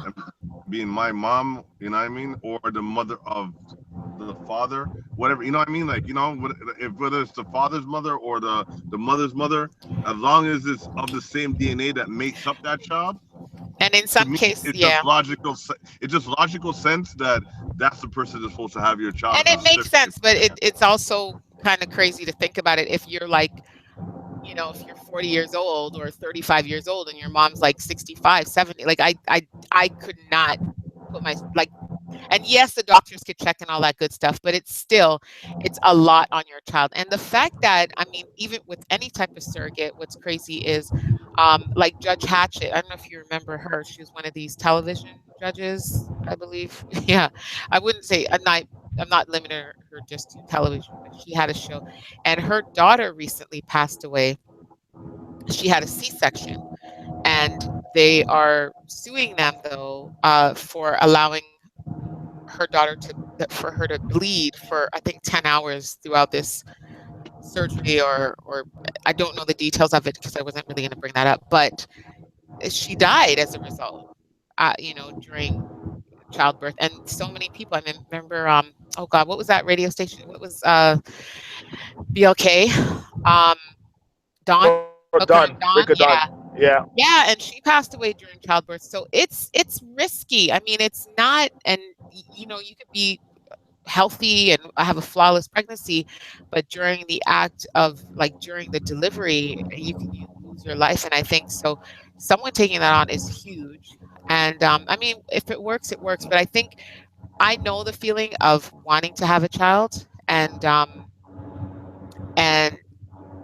for people, and even wanting another child. And so for people who don't have one and want to experience that, I think that's such a powerful feeling that it So kind of. would you use that, baby Tinder? Me, no. Just because I was a single mother once, and I it's not something I would have wanted to repeat. So I never wanted to have, and I always told people like I would love to have another child. And people say, so then have another. I was like, no, I need the partner, like, because, and some people are so much into this, so far and deep into this whole independence thing, and you can do it, and once you have a job and you can afford it. But no, there's a lot more that goes into it. And I think for the child, I think children do, whether or not they suffer, that's a different story, but they miss out. It's obviously, if you don't have two parents, whether your parents are together and happy and under the same roof, or they're apart, but you still get your mother and father, I think they are missing out. So why I wouldn't purposely We do see that to that's my child. the thing is I argue that though, all right? Because I come from my mom had 6 kids. Mhm, Um, she was a single mom after me, and what it comes down to is that I never knew different. You know what? I never knew, believe it or not, I didn't know that I didn't have a dad because my mom was such a good dad and mom. She was mhm, such a complete parent that I didn't, when other people had, like, if they had, oh, bring father to work day or whatever it is, like, what I mean? mhm, My mom was such a dope mom. Realize I wasn't affected by not having a man in my life. mhm. As I said, men that my mom brought into her life, and one was for when I was 4 to about maybe 6 or 7. Then he moved to the States, and after that, it was like when I didn't need a man. When I was like, when I was like 30 something, I mean, that's when she got married. So for me, I disagree. I think if a child had a dad in their life and then they got separated, then that's a different story. But for me, I honestly did not know that I didn't have a father, or what it was like, and I had my brothers in my life. I guess they were my male role models, and like, I was loved, and they looked out for me, and I had other male role models, so I never not realize I didn't have a dad. Well, I think and I appreciate that, and I believe what you're saying, but I think the majority of people, and I didn't have my father. I mean, my father's alive. He lives in the GTA. I've seen him. I know him. I know he's my father. And my mother, um, I've had access to him. I spent part of a summer with him, you know what I mean, on and off. Like I've done things, but it's not having him in my life permanently, and in the way that I believe a father should be in a child's life did affect me. It has affected me. Well, no, And that's definitely when it comes down to a girl child. I believe, how mm, mothers become our boys, and then girls become daddy mhm. little girls. I think in that respect, yes. I You know think, what? and I think it affects boys and girls in different ways. I think, and for both parents, I think it's different. But um,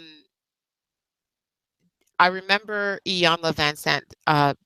She was talking about daddyless daughters, and she gave three scenarios, and she said for the daughters that have the fathers in the home, um, but they like the dads that are always working and then they come home and they're just into watching their sports, or maybe they have a hobby, they're fixing something, and they just so they're physically there but they don't show the daughter or the children any attention. You have that scenario. Then you have the scenario where the father was in the child's life and then left for whatever reason, whether the relationship broke down or he just took off or something happened to him and he was gone. That's another scenario. And then the third was the one that never met the father, never knew of the father, never had the experience to lose. And she said, funny enough, those ones, the ones that never had the father around and didn't know, they're they're the ones that are best off because they didn't lose. They don't have that feeling of losing, and Right. Losing a father. they actually have the they can create in their head, what they think their father is, and they can tell themselves anything, is what she said. And so they can create whatever story they want, or they can have any explanation that they want, as long as you don't have the people Access. in their lives bashing this person and talking all kind of crap and stuff like that, because then you automatically put a negative. But I think, personally, though, I think the way this society is set up, and I mean, it's great if, like, because my mother was a great mother too, and I never felt like I was missing. And the majority of people that I grew up with, families like people, my friends and stuff, we didn't have fathers around. The majority, there were a few that we saw fathers in the Right. home, but you watch shows, Right. especially when we came up. You watch shows, and like Bill all Cosby. Like family. Cosby And show. we're going even before that. You guys stop trying to act like you're so young, but even before that, there were shows um where you always saw there's a mother and a father and siblings, you know what I mean? And so nowadays it's different. Nowadays where you do have like single parent or other type of couples and or you have like, and it's more common now for people to have one child, you know what I mean? Versus when we grew up, it was more common that people had like four or five siblings, you know what I mean? And so times have changed, and I think it makes it easier now.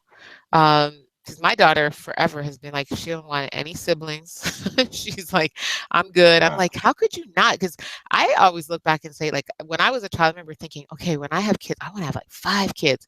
Because I just felt like you just feel safe. And me being the baby, like, you just feel safe and you just have like a home full and everything just felt good. And I was like, I could not imagine Even being the fights felt good. exactly, you know what I mean? And but I had a neighbor and she was the only child, and I The thought it's TV. so lonely. Yeah, like Fight for what I'm saying. That's what running. You know what I mean? Like my fondest memories were the fights. Like believe it or not, like, and we used to have some real brutal fights. But I'm talking about, like, what, the boys are running home to watch GI Joe and Rat Patrol on Mhm. TV, and the women want to watch Young and the Restless. So whoever gets to the TV first, 4:30. as I was saying, then what happens is that what commercial comes on, you're switching the TV to your show, and then they're timing, and it's all out war every day. But it was fun, Exactly. you know. And there was Like nothing, I and like Yeah. And nowadays that problem is eliminated by um Everybody got a car. Everybody got everything. no, Multiple. it's just everybody has I their own. like even their devices. Yeah, that's what I'm saying. You know what I iPad. mean? So it's They can like, watch. yeah, I could watch. Yeah, it's crazy. So, um, but yeah, like I'm sorry, you have me thinking Actually, back now to certain you know things. what? Actually, I stand corrected. Mhm. In hindsight, I'm about to get very personal and something I don't do. So y'all better tune into this. We are Um, listening. when I was talking about the listening audience, it's like, you know No, what? that's Actually, you. That's what I'm talking about. I'm with the audience. I actually, you know what? I was affected by not having a father, but not in the way that we were discussing. Um, it, Wow. you know what it was the my father died when I was 28, and Mm, what it came down to was that, you know what, I didn't care. I wasn't even going to the funeral because he didn't want anything to do with me. I mean, mhm, at the end of the day, and I'm to give more insight into my story, is that I'm the only one different from my like, out of the six of us, I was the only one that's different, right? okay. And he, Meaning had a different father. yeah, That's what father, you yeah. mean. Okay. And he told Hmm.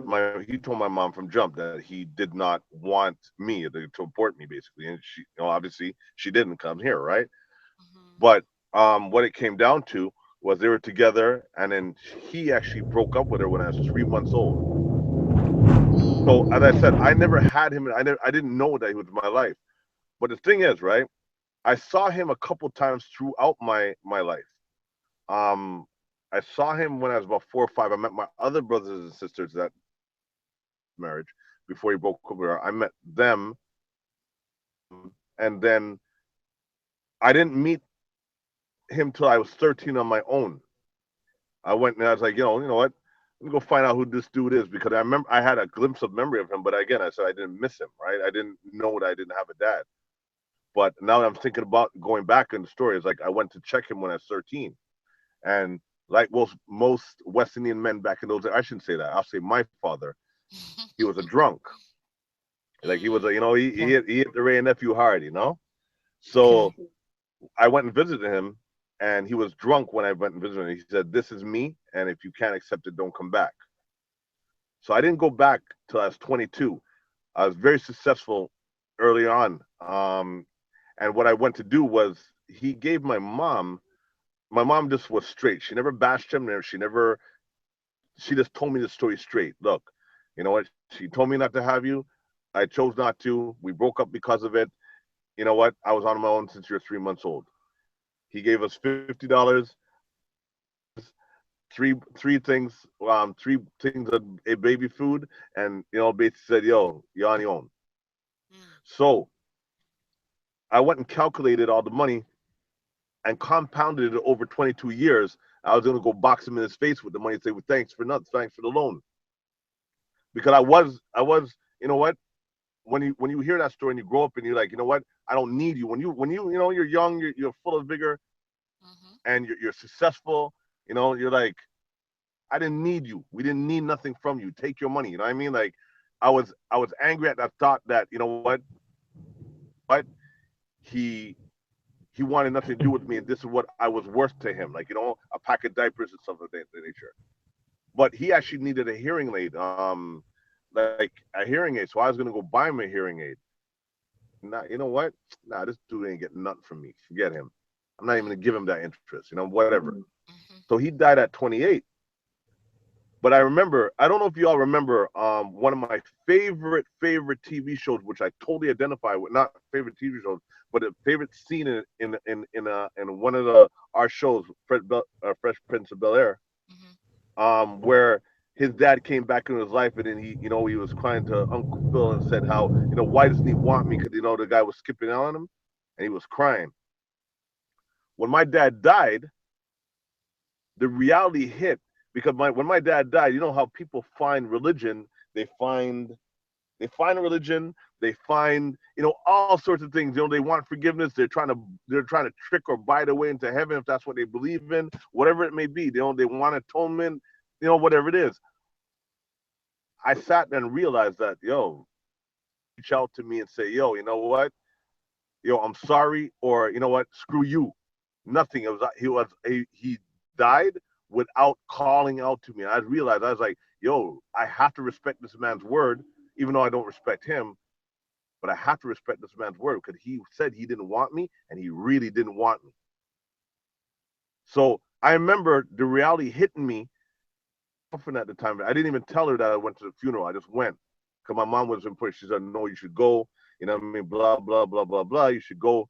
Just for closure for yourself. And then I was like, I don't care about this dude. Like, I don't. He's dead. He's dead. Like, you know what I mean? I wasn't like, it was a stranger to me. I didn't. I really didn't feel that. But what happened was when I went, I had 28 cents, and I put 28 cents in his pocket, and I said in myself, I said, "Dead with it, you mother effer." Wow. But everybody else probably thought it was this thing. I was like, 1 cent from my life, like, yo, I'm the one that you did. Here's a joke now. And as I said, I'm getting real personal. And I'm just gonna keep it 100. He had 8 kids on his other side, and he had me, and none of his other kids showed up. Wow. I was the only kid that showed up to his funeral. That the church when the funeral home was packed. There's about maybe 2,000 people in that whole thing, but none of his Wow. kids showed up. And the one that he didn't want did show up. And then when I realized, like, I was like, you're that much of a bastard that, none of your kids showed up. And the one you didn't want did show up.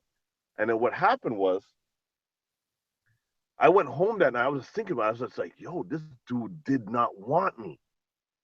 And it sunk in, like how Will Smith cried.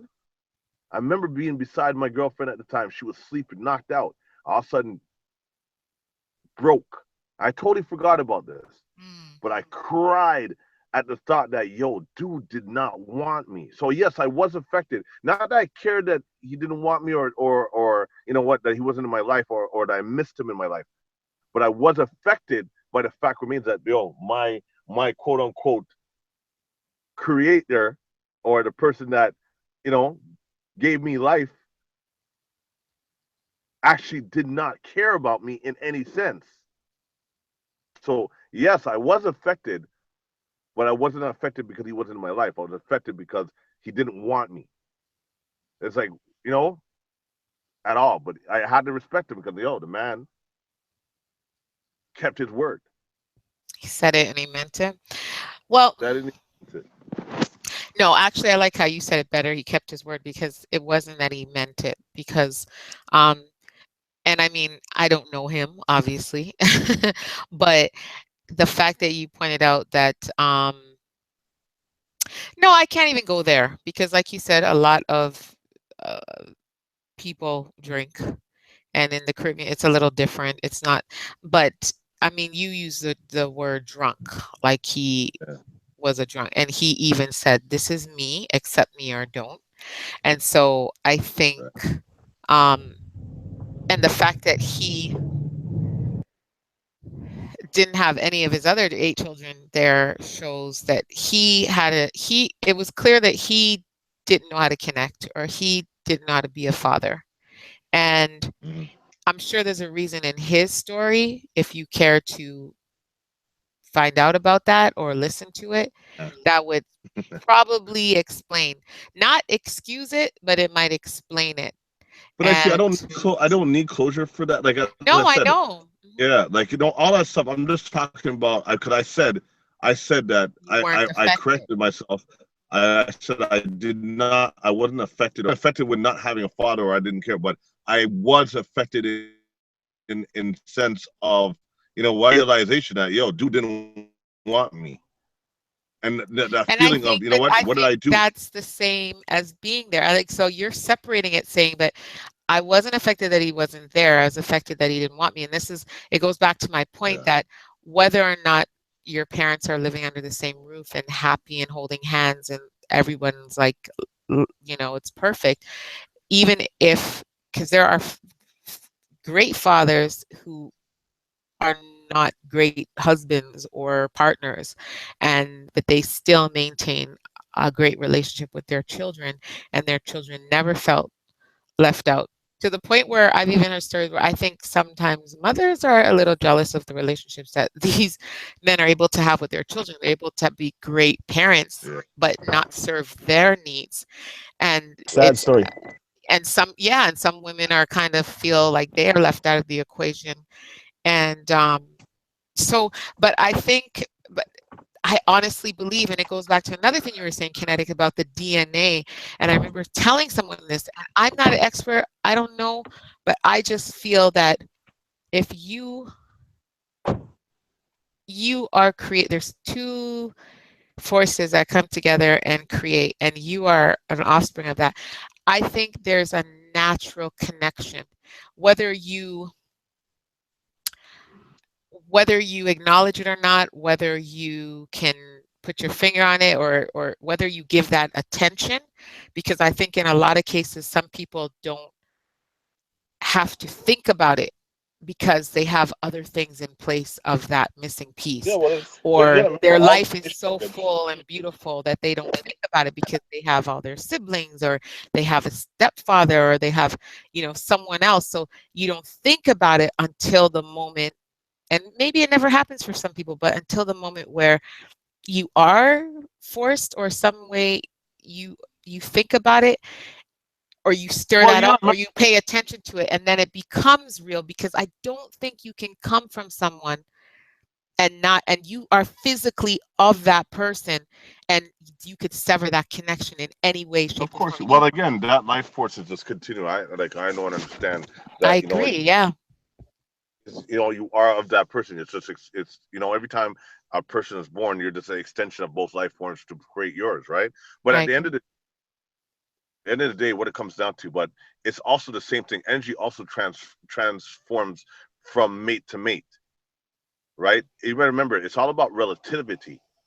Just because you're of that same energy doesn't mean you stay. Because remember, every 7 years, our DNA actually changes. You know that, right? And becomes another form. So that's No, why they say it takes you know what half the time that you've been with somebody. I don't know about that. Well, they say if you put a year, 6 months to get over them. But at the same time, I'm gonna show and prove something. Yeah. Check it. You have a daughter with a man, right? Your daughter's what in her teens, obviously, right? Hello. Sorry, I'm listening. I couldn't Okay. unmute. I'm Sorry. listening. I'm listening. Yeah, yeah. Oh, Yeah. And my daughter, yeah. yeah, Let's say she's yeah, she's in early her teens, teens. correct? You're right. She's in her And early that's what I'm teens. saying. I'm gonna say this, right? You were with that man for a while. You connected. You had a child with him. But like, is that person very prevalent in your mind, or is he a figment, like of a past relation? Like like just like yeah, it seems familiar, but at the same time, it's still very unfamiliar to you. Like, are you very connected? Is that man in your life that's prevalent?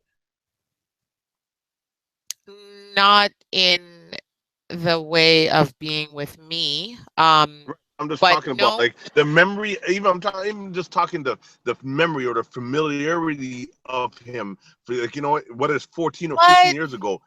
No, no, no, no, no. And I'm gonna like I don't want to jump ahead and answer, because I know this is a question to make a point. But it's hard for me to just answer it. But there is um okay, you mean for me, the relationship between me and him. It was kind of unique, but the relationship between me and him, the same feelings spark up with me now that sparked No, it's not even before. Is that feelings. what you're I'm just asking? talking about. No, I'm not even saying this feeling of. I'm just saying this separation. Like, you know what? You got to remember, relationships are based on familiarity and repetition, and you built memories and all those things that happen. But if a Right. person's out of your life, Yeah. And he's been extended out of my period, life for like even years. best Yeah. friends. I'm talking about. Yeah. The reason why I brought up your child's father is because you actually had sex with this man and How interchanged you know I had sex with him? entities. Because Okay, go ahead. I don't. You just said that you what's the call again? You ain't rich. You don't have that $10,000 to do. Well, that's me. I'm not Yeah, talking about anybody else's money. yeah. But I'm just talking about But anyway, all, go ahead. all jokes aside. The point I'm No, trying to oh, say to it is that what you had yes. sex with the man, you exchanged energy, you were with him for a length of time, you had his child. That means you had his DNA in your body to create his child. but yet 14 years later, is that familiarity there because he's still in your life? No, No. you had a sense of separation. So what? But I and just okay, answered but I'm no. going to answer this. I'm going to say something to you in two ways. I'm going to say, um, there's someone that, ooh, this is going to sound, someone that was in my life even before that person that I even had a stronger connection with. That is that I do think about, and I do have a same connection with. And if we, it's You not going to better be the mind, same. No, I agree with what Kate you're Bay saying. don't go and And shoot if I, you better what? mind Kate Bay don't shoot you later, eh? You better Oh mind. shit. No. But I'm saying I had a stronger connection, and it was like just based on how the relationship was. But but put all That that person, aside. that's a versus a But put stranger. all that I no, used but to put know. all that aside, there's a difference between even me laying with someone and what do they call it? Oh gosh, this not the spiritual ties, or there's something that they say that, yeah, they say that you when you lay with someone and you're physical with someone and it's ongoing, that you create this type of bond. But Right. even that, as strong as that is not the same as, like you explained earlier about the DNA. I am made of this man and this woman's DNA. Right. And Well, that I don't agree connection with can that, never, Kinetic. that connection could have that never DNA. be broken. That and Who ha- you know what? I've watched these shows. I've watched this show about, Lost and Found or Reconnected. There are people that are adopted and Yeah. have had beautiful lives with their adopted parents. And they call those people my parents. They Right. say, these are my parents. I love them. I wouldn't change a thing. I love my It's not siblings. my I love father. It's everything. not my dad. However, they Yeah. want to, they're longing. There's this To meet. unexplainable Just because longing you to want to know, meet. because that has nothing to do with your DNA or Yes, connection. it does, Kinetic. No, It's not just I'm that has curious to to do see them, with because you is would say, your yo, let me just see a picture. No, no. or okay, what's the story? Okay, the story is written Because here. you want to know your history, your foundation, No, what there's makes a you. connection. Exactly. And then when these It's people see not a each other connection. and tears, they just get emotional. There's no explanation for that. And it's not as if, oh, I met my celebrity crush or something. It's not Right. even that. It's a totally different experience. And I've never experienced it, but there's If there's you a know, longing. And you know what, Kinetic, the fact that story that you shared, that is huge. And thank you That's a for big, sharing that. yeah. Kinetic. I never knew That that, man. Exactly. And I'm sure a lot of people didn't know. And just for you to be open about that, and it's almost like I feel like I was witnessing an experience. You just had an I know. experience It's like here. we're bonding. But no, real talk, don't blow your I fuse think box. you sharing that, even though you had a feeling because you were moved to, slap this man in the face with the money, when you worked it out, or you went to the funeral. And I mean, even that, like going to the funeral and putting that and saying what you said, it's like, so something pulled you there, pushed you. I'm sure your mother saying, But you're go, forgetting, go, no, go but was a big thing. that's all it was. I was not No, it going. wasn't, because I'm sure there are Listen to things me your mother has suggested you do carefully. in this life, Kinetic, that you didn't do. Carefully. Okay? You Is can't there one thing in your life that your mother suggested you do and you didn't? listen. You Please tell can't me. me. I Kinetic, have I'm to asking you a question. do, and I'm saying to Okay, you, well, I your mother was. didn't tell you to go to your father and put 28 cents and say what I she said. didn't She didn't care. tell you that part. She My mom did. said, I'm telling you what my mom said to me was like, you should go and go meet your brothers and sisters, your aunts, and all that stuff. You know what I mean? And blah blah blah blah blah. It was not about. I did not care. I even said to her, I went to the extent, and true story, 100. I said this to my mom. I said, Mom, I'm 28. I don't need these people. I didn't have these people in my life. I don't need them. My family. I'm good. I have you. You were my mother and my father. I don't, she was like, no, you should just go meet and thing. It was more important. The reason I went to that funeral was for her appeasement. Okay, but put I the funeral give aside, because I care don't want less. to disrespect your experience. I don't want to, and I don't want to go too hard on it because this is your Oh, experience. But the feelings that you had, your mother did not place that emotion, that anger, that whatever you want to call it. I don't want to label it because it's not my place to do that. But the no, feeling I that you don't, had in that moment when you looked at him, the feeling that you had when you thought of certain things, the Yeah. feeling that you had when you sat and you could relate to the Fresh Prince character, like, and say, when you said, wow, this man didn't want me, and that feeling tied to that, because like you said, if a woman, some of you were dating for 7 years or 9 years or 10 years, and this person said, okay, I no longer want to be with you. Let's just say that happened, and I no longer want to be with you. And then in 12 years, 14 years, you're over her. You're done. Like you think back and say at that time. But Keith, I'm gonna try to but explain something his, to you. I get what you're saying, okay, and I'm just all saying right. that you're trying to repaint my picture, and I'm I'm gonna trying have to to say to mediate you, this for you guys. yeah, no, but I'm trying to say it right. I'm really not kinetic. I'm just saying, acknowledge that there was a connection there. No, there wasn't a Or you connection. wouldn't That's my have. point. Okay. And that's what I'm Sorry. trying to say. You got to understand what I'm trying to say to you is I hear what you say. I understand fully what you're saying. I do not agree with it because I'm the one that Okay. experienced it. And what I'm Okay. saying is the reason I cried, right, at the release. Listen, you got to remember something. If I didn't go to that funeral, see his dead body, and then what happened was all my aunts, cousins, and people that I see around the way and I'm in contact with now came up and didn't even know I existed, except for the 4 little brothers who were young like me. Right. They didn't know I existed.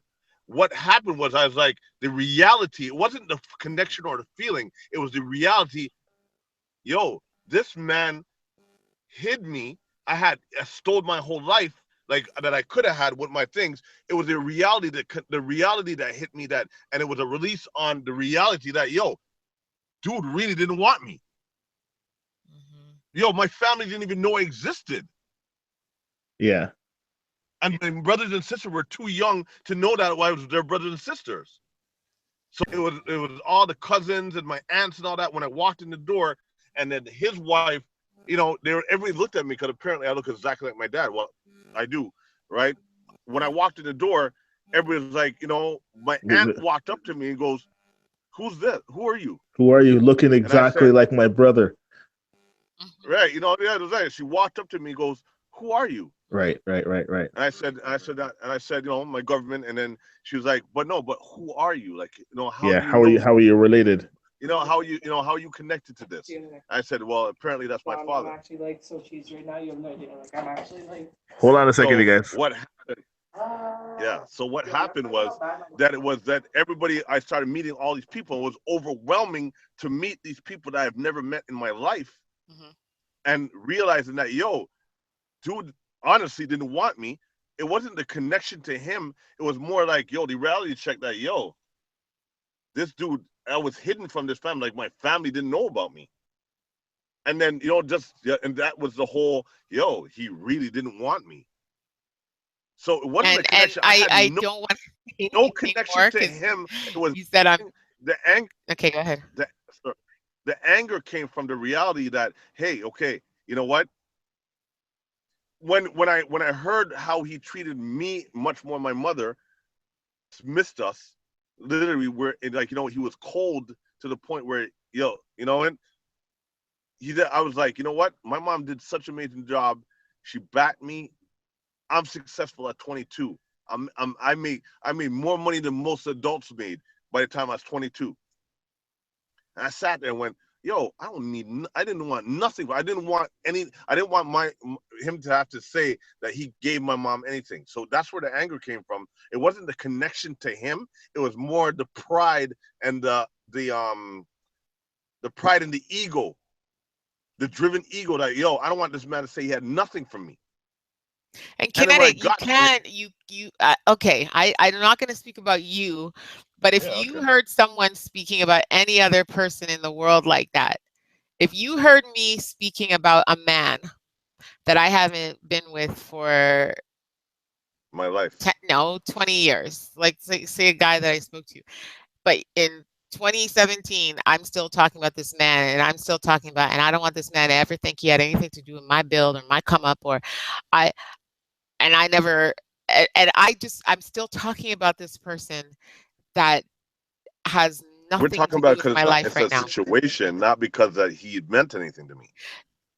There's a No, difference in, you know what? exactly. Okay, but okay, let's say It's my history, so of course I can talk about him and him. no, It's you not can. because I have this mysterious connection to him or this innate connection. Listen, Okay, I that don't get man you. absolutely means Okay, nothing to me. I don't get it. Okay.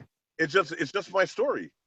No, It's just a what I'm matter of trying to factly say, story. not and no, and I hear that, and I'm not touching that story. That's why I'm trying to use examples outside of that, because I am in no way trying to repaint your story or to put anything there that you believe is not there. But I'm just saying from an outsider, so I'm just trying to paint another scenario to say, if I'm speaking about a man that I dated before I even knew what the hell dating was, before I even knew what love was, and I'm still referring to this person 15, 20 years later, and it's someone is going to say, okay, you have some kind of tie to that person. Like you have some kind of emotional tie, or you've connected something to that person.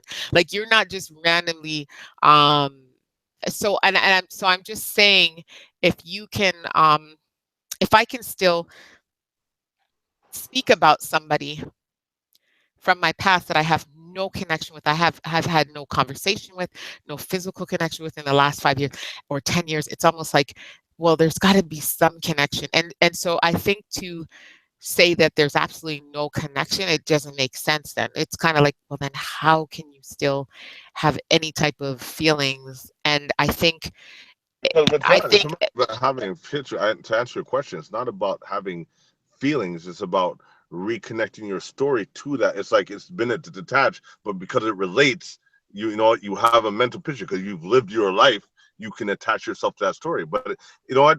As a human being, him as quote unquote my father, you know, he wasn't my dad, my father, my biological father.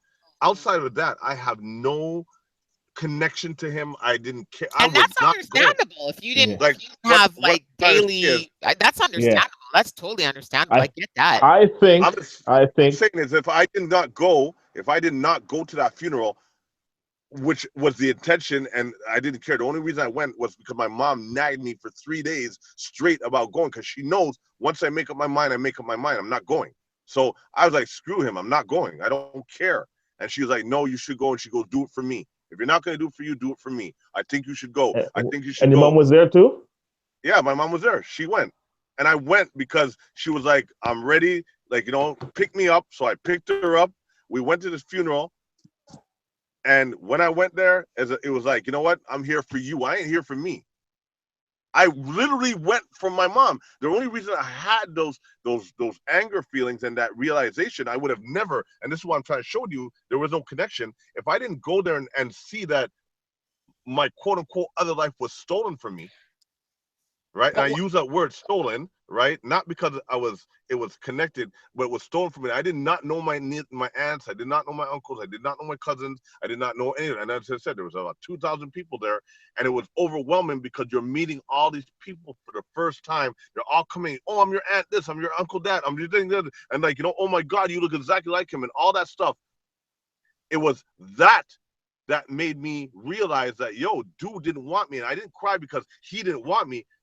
I cried, I caught feelings, and I had an emotional moment because it was an overwhelming feeling that, hey, I had a whole life taken from me.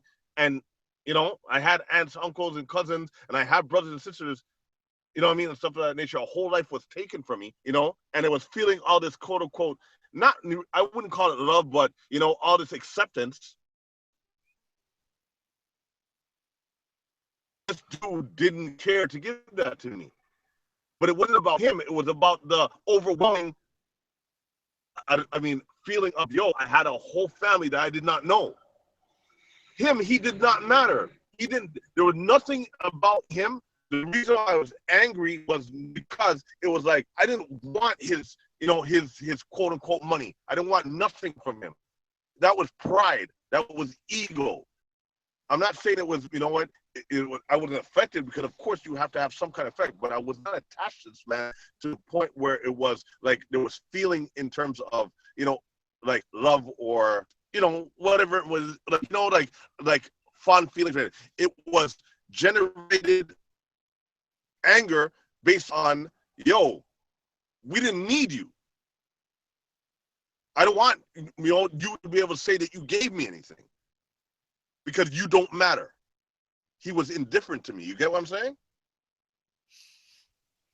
I hear what you're saying, but and no disrespect to your story, but I don't. I and it's not about you, but I've talked to a couple guys who have insisted, one about his mother and one about his father, and other people along the way who kind of have similar, not similar exact stories, but they have a similar conclusion. They come to the similar conclusion that this person means nothing. They don't need to have any, and I disagree with anybody who says that. And I'm not disagreeing with Sorry, how can you you repeat feel. that again? I'm not disagreeing with how you feel as an individual, or I'm not disagreeing with the facts of your story because I didn't live your story. I didn't witness it. I was not a part of it. But what I said, Nettie, was I've talked to two people come to mind about this story or about this topic, that one directed to his mother and one directed to his father, who have basically tried to tell me that they have there's absolutely no connection, no kind of feeling, no connection, nothing to their biological parent that wasn't in their life. And I don't believe that. And that's just me. That's just that's what I'm saying. just me. A degree of understanding and feeling, but Exactly. you can't No, but I'm superimpose not those saying, I'm feelings not trying to tell you Yeah. anything, Kinetic. I'm not trying to tell you to feel a certain way. I just, even listening to you right now, I find it hard. I just don't believe that we come from, like you said. Everybody understands their degree of understanding. Exactly, and I guess I have a very limited understanding. But No, it has nothing about limit. but what I'm saying is, and I just think it's funny that earlier in the conversation when you were talking about the DNA and the ties, and you would rather your own mother, your life source, bring your life, and the importance of that, and but then you can turn around and say that your own life source, your own DNA, like first connected DNA, it means absolutely nothing. And but no, and even because when people, and I'm not saying this about you, I'm not saying this about you. No, but you also missed a convenient point that I also said, which I addressed, that DNA changes that every 7 years. No, it doesn't. Your DNA changes physically. So the DNA that I was, you're not the same person you were 15 years ago. But you come from the same source, and if yours changes, so then maybe riddle me this. Maybe I don't know. Let's talk to a scientist about this then, Kinetic. Well, then let me say this, Kinetic. Let me ask you this. Maybe a scientist can tell you if your DNA changes, however you say, genetic or whatever, every 7 years, then maybe the source that also generated your DNA changes at the same time as yours. Do you ever think about that? So maybe that's why I'm not connected to my dad or my father. That just proves right there. No, that's not what I'm saying. I'm saying if our DNA is in sync, and if our DNA, then if you're talking straight DNA science, I'm not talking life experience, I'm talking DNA, the stuff that is made that cannot be changed, just like your fingerprint is unique to you, your teeth. Okay, well then if you're arguing that it can be changed, maybe forget you, but maybe okay. If you're arguing that it does change, I'm not going to take, sorry, Kinetic, no disrespect, but I'm not taking my science lessons from you right now. But what I'm saying is, like, I'll hear what you're saying. You can argue your fact. No. What I'm saying is, no, my question is, and I'm not really posing it to you because I'm not even taking the basis of your argument as 100% fact right now, just because that's not the type of person I am. I'm not going to sit here and talk to you about something like that I don't think you're an expert on. But let's say, but what I'm saying, okay. But what I'm saying is, okay, but it's not common known, because this is the first time I've ever heard that. But I'm not saying that, so I guess I'm not common. But what I'm trying to say is, because there's a lot of people like me that we don't really know all this stuff. So I'm saying that it's not that common. Like they say, common sense is not that common. So common knowledge is not that common. So don't assume common knowledge is not common. It's not common to everybody. Because there's a lot of people who miss all this information. We don't get that deep, and we're not privy to it. We don't care about it. So I'm just saying. So see with me. Have a little patience with me. I understand that I'm not coming from your source of knowledge. But what I'm going to say is it possible, and maybe you know this, or maybe you can fact check this for our next conversation. Is it possible that the same DNA that you come from, or that is in changes, since you say changes every 7 years, can it change in sync? Do you know what I mean? So I totally understand what you're saying. No, and that's what. So and you're Because going you to say no, it's not possible. you become your own individual based on the foods you put in your body, the experiences you have, the change. But why is it 7 years then? How can you be? Because that's how long it takes to cycle out of your mind. Okay. All I'm saying is, You know what? All I gotta say is, like, we've you know, met you made a people, point. You made a point. no, because I listened to you a lot, and I just wanted to say my final point on this is we cross paths with a lot of people in this world, whether it's in Right. party situations, work situations, dating situations, school, whatever. We cross paths with a lot of people who we've shared the same airspace as people on a plane that we never spoke to. Like there's and there are people that, whether we talk to them, we're friends with them in grade school, go back to grade 1, grade 2, people that you were super tight with, that you thought they were going to be together in your life forever and ever. You haven't seen them, heard of them, you don't even remember them 20, 30 years later. Right. There are people you slept with that mean absolutely nothing. There's people that people have children with, and they're totally over them. The only reason, honestly, I think of my daughter's because I have a child, but I think he would have, sad to say, would have been one of the ones that I don't think of him that way. I don't connect with him in that way, and so it shows that.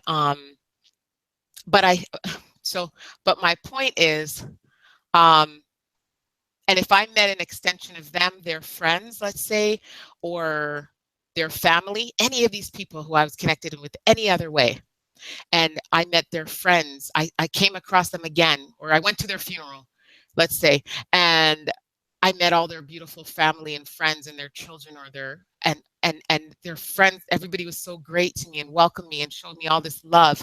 I wouldn't think to myself, this person broke up with me and made me miss out on having this wonderful relationship and this wonderful life and knowing all these great people in their lives, because that's not me.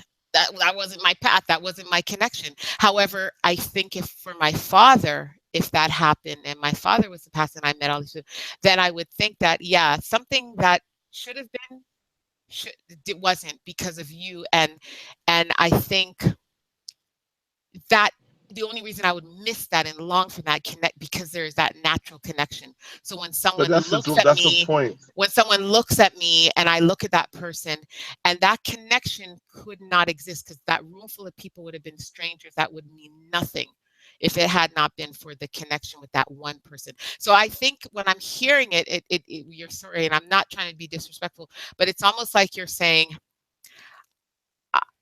Is Kinetic even still there? yeah. Oh no, he's gone now. I heard the Okay. thing chime out, so it's No, just he me and you. probably, yeah. Anyway, you What know what? happened? It's hard for me. I don't know. Maybe he'll probably dial back in. It's called dropped or something.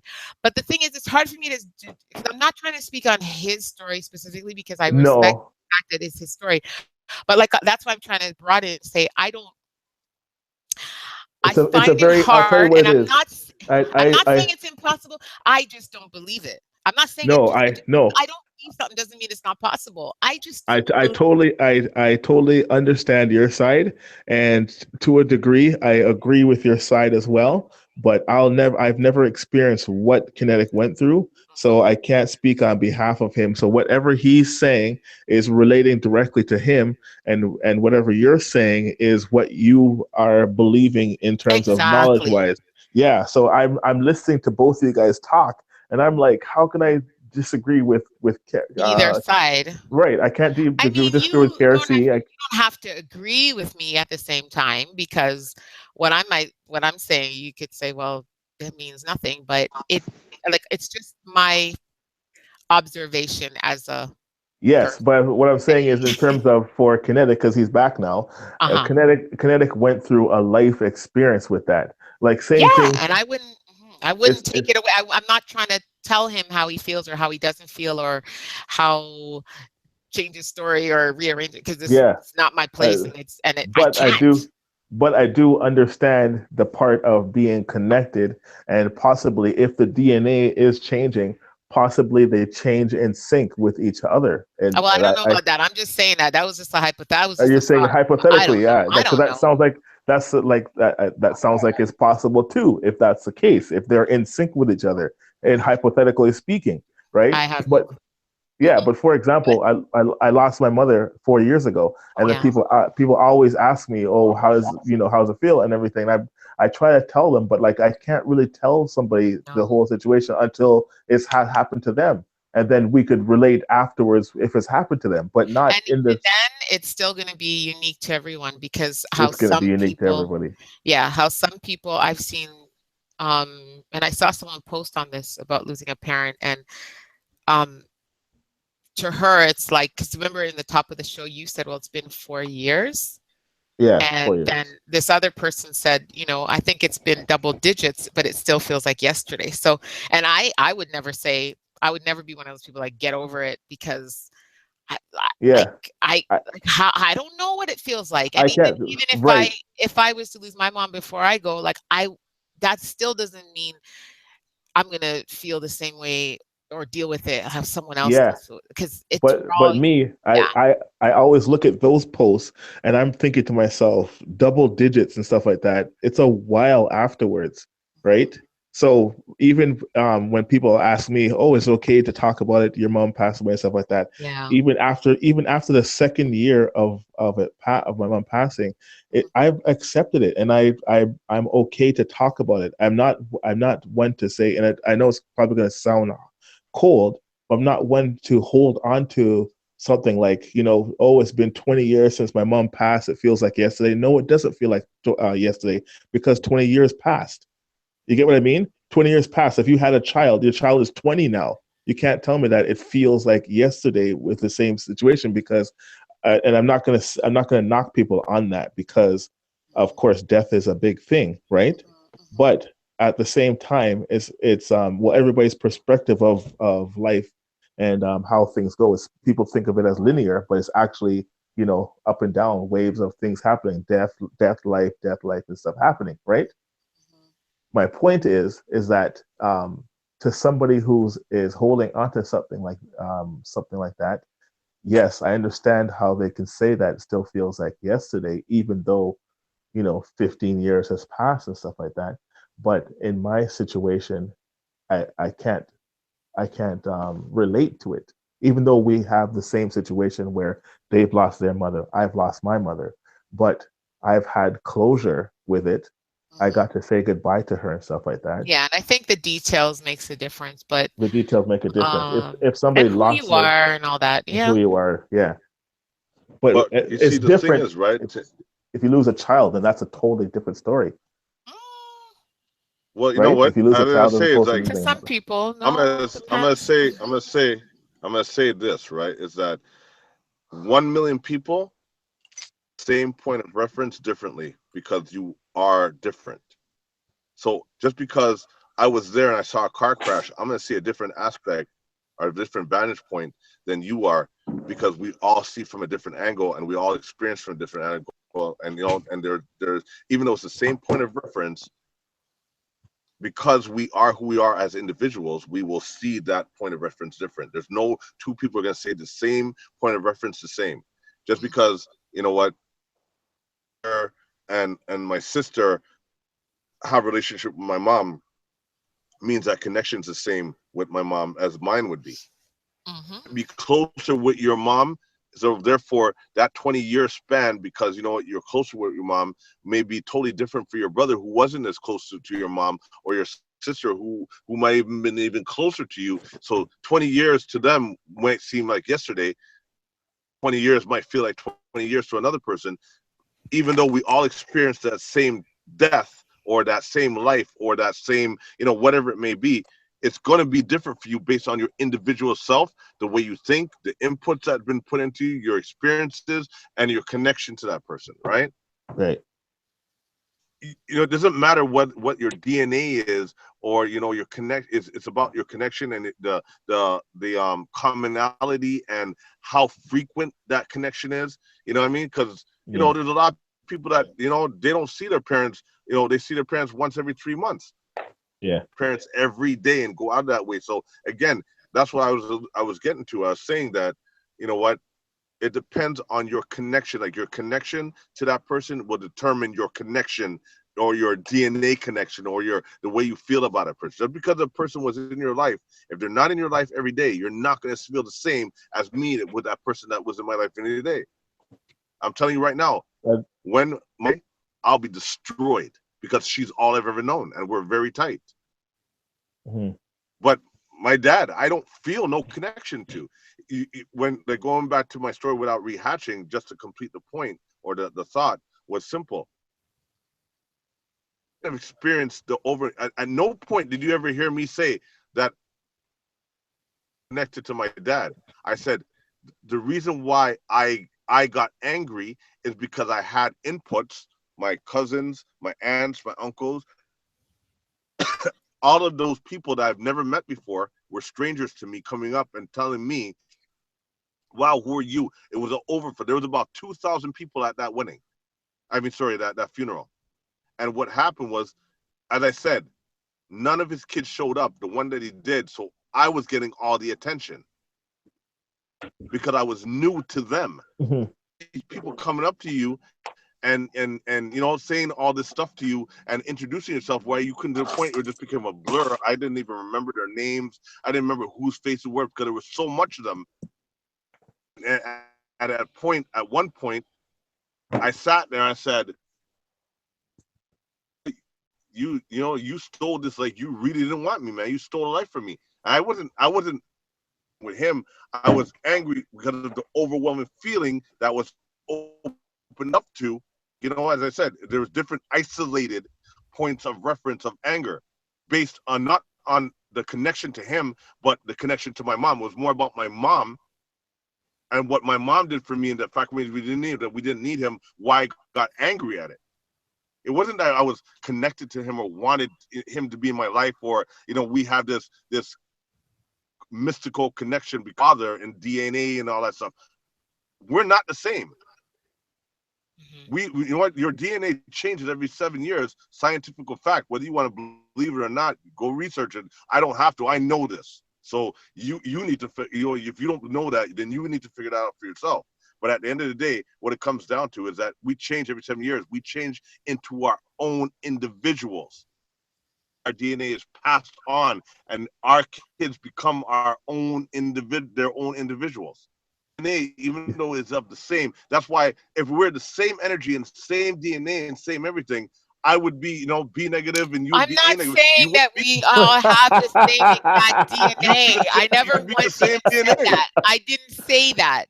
I Using didn't that say as an that we have the example. same exact DNA because, I mean, if you look at, we don't even have the same blood type. You like parents can have That's two what I'm different getting blood at. I'm types. saying is No, but what if I'm you were trying, so connected, please would don't be the put, no, please same don't let me look period. that stupid because I mean, my limited No, knowledge. I wouldn't. No, and I even my wasn't. limited knowledge, I watch my little forensic shows and stuff. And you know what? The reason they can pinpoint one person, even differentiate between a family member and a family member, the only ones that there's maybe questions about are identical twins, not even fraternal twins. You could be two split from two eggs, but fertilized by two different sperm, and you are, or the same egg, two sperm, or however it is, and your DNA is going to be different. The only DNA that gets a little mucky is identical twins. So I And know even that still, even they can say they're different right. because So that's what I'm they trying to say. become So don't individuals. You please, change. please, no, exact. But I don't know about all that because I don't research that, and that's fine. And you know what? I don't really feel the need to know that because when it becomes relevant to me, and maybe out of this discussion, and this is how we live and we grow and we learn. But what I'm trying to say is, despite the DNA, take DNA out of this, take science out of this, in my heart of hearts, and this is just my little ignorant mind of thinking, is that um, there's a connection, there's a bond unlike any other between parent and child, and not just mother and child because that was the physical. I would not take that away from men, and I think there's a familiarity, like when a child, an infant child, can still know that a man, when they are held and they are, there's a connection there, and I don't understand it to put it into words, but I believe that there is, and I believe it's You designed know that what? way. It's just funny. I I don't and know if and men. I so no, so And I am just saying that based on things that I've seen, because I haven't experienced it for myself, but even with people who, the unknown, and I dated someone who resented his father, didn't even want that connection because his father basically abandoned them, but grew into having a beautiful relationship with his father. And I think the only reason you can get from that to that is because of that natural connection, because 9 times out of 10, I think people that you don't have that It's connection with, experiences. okay, call it what you want, but what I'm trying to say is even But being just like a child, moved, who had an adopted father, or you know what, or adopted mother, father, they become their parents because of the everyday interaction. That right? But becomes, what I'm you know, trying those to, but you concepts. know what? That's what happened. Not But this is they're what I'm teaching trying me. to, You're trying can to I tell an just adopted finish? child Oh that my that's God. not their father. No, but what I wanted to explain is that even okay, to that, there are people where you see stories where they're like, I always knew I was different. I always knew something wasn't right. Even when they weren't told that you were adopted, they just knew there was something. There was this innate feeling. There was this feeling they just knew. True. And they pushed and they pushed and they pushed until the truth was told to them.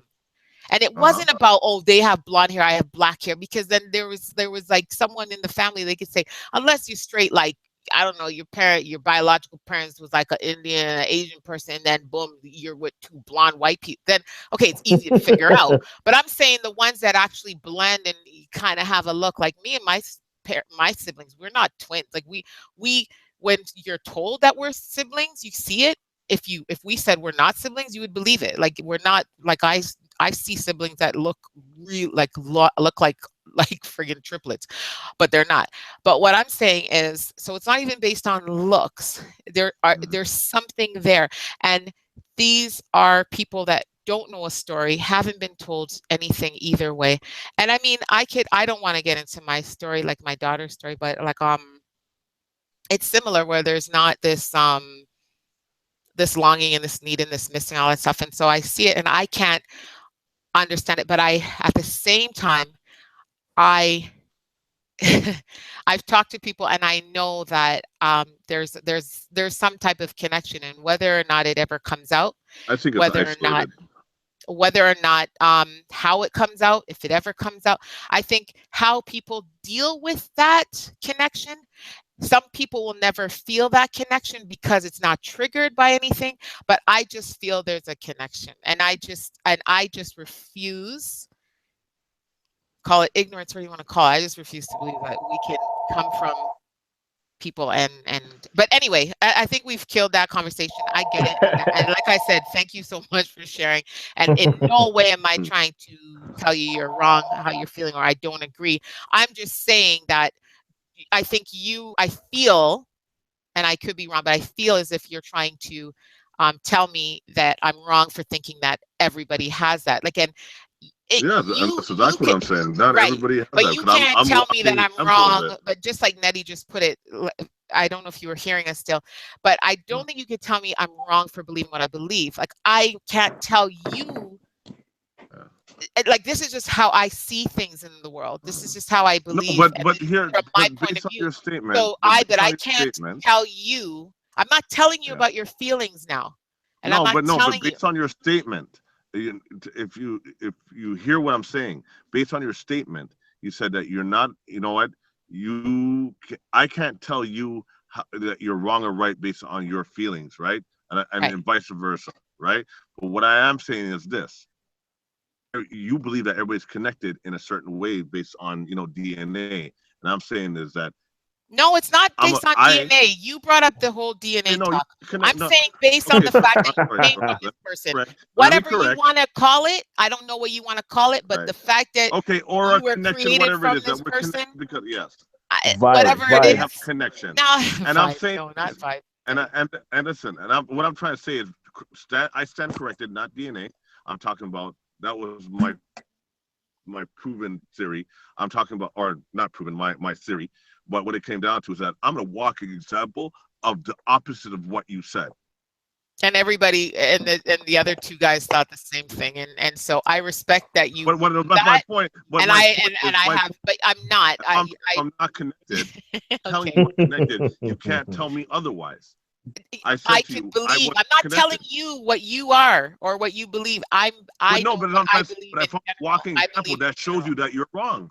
Nah. To And prove, you to you prove, can't to prove me prove, that. You to can't how, prove that how I'm you, wrong. and that's just being You can ignorant. never. That's just But being. If I'm but telling you, Kinetic, you can't prove that I'm right, and you can't prove that I'm wrong with your of story. course I You can, because can't. if I have my own feelings, I experience my own But you're feelings, talking about your and I'm not. feelings. I'm You're telling you, talking about your feelings. I'm not I'm talking not about feelings. connected. I'm not connected And to I'm my. I'm not not telling you connected how to you feel, because the the same DNA of connection, my let me father. explain something, because since we brought up this whole thing about 5 siblings can lose the same one parent, okay? 5 siblings who lived in a home with a parent and had their own unique relationship with that parent lose that parent all at the same time. How those 5 individuals react and feel are going to be different.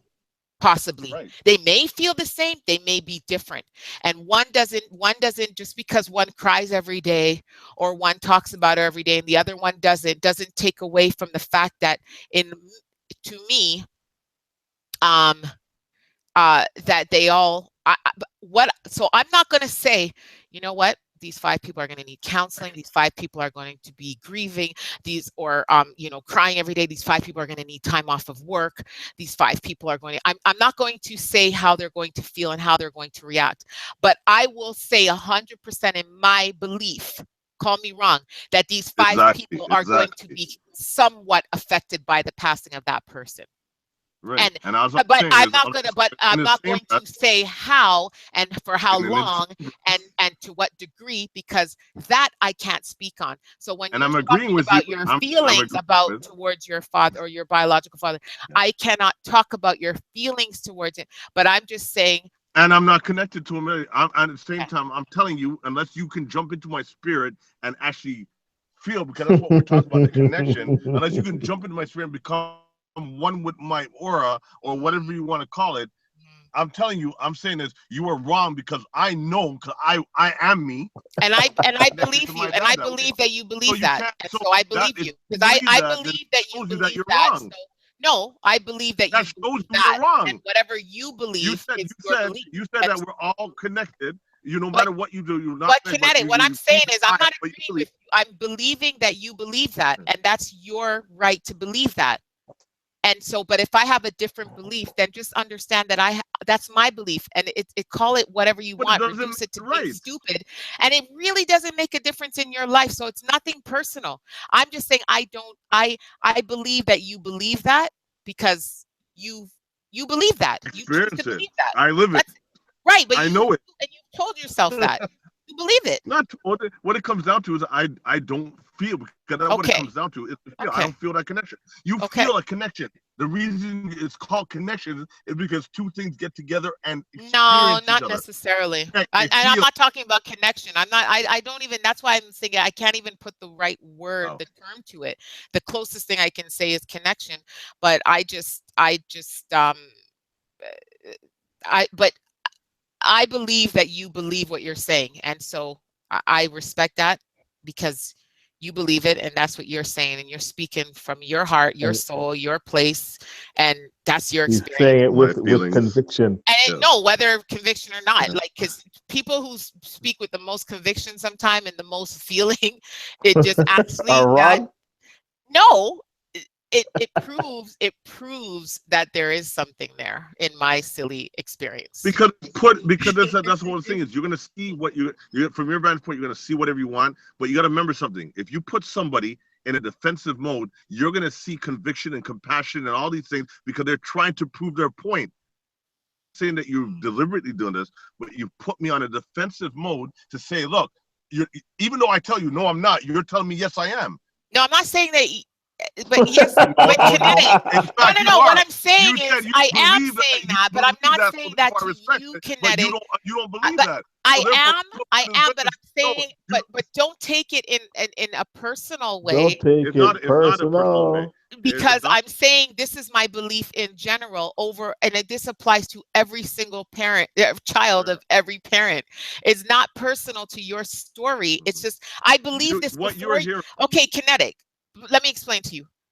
what Just I because- but believe. see, No, the no, no, thing, no, no, no. KFC, Let me. This will make it. I think Just this will because make it Tim- clear. Let me just say this, You see, please. when you're We're acting going like I on don't This is 3 so understand you, hours. funny. I just don't agree with you. Kinetic, That's the okay, and difference. that's fine, and I I don't understand expect you to, and what I you're don't saying, care if you but you connect. don't understand what I'm But saying. Kinetic, yes, of course I understand what you're saying. I heard you repeat it 50 times for the last hour. I hear what you're saying, and You I guys respect that. understand this is very And I'm funny, not, by the no, way. no, no, no, no. But what I'm trying to say, and this is something I wanted to avoid because I didn't want to be on a topic for like half hour or more. But what I'm trying to tell you is for you to understand that I'm not trying to be disrespectful or anything towards you and your story. And this is why I said it's hard for me to speak on this without you feeling as if I'm trying to attack your personal experience and your story, because I'm not. And that's not my place. And I'm really not. And I want you to understand that. But what I'm trying to say is my belief. You see, this is my point. Can I You know what? finish? You This just is my said last that, point. But Oh, this is my last point. the fact Oh remains, my God. the No, no, fact no, that no, you no, even no. say that, Kinetic, the please. fact remains Kinetic, you even Kinetic. said that, you never Kinetic. heard anything I said. Kinetic. Let me When you just go say. listen to the Kinetic. tape, when you go back and listen to the tape, the fact remains that you even said that shows that you never heard or understood anything I said. The fact that you said that is just a proof of the pudding. When you Okay. go back to the tape, Okay. listen, you're going to Nettie, realize that. since you're on the call, Nettie, let me say something to you. Wow. My only response to that, my only reason for saying what I just said there is because Kinetic said I put him on the defensive. And I said, in no way, and that's why you're speaking with passion, is because I put you on the defensive to have to explain. And I said, in no way, shape, or form did I mean to do that.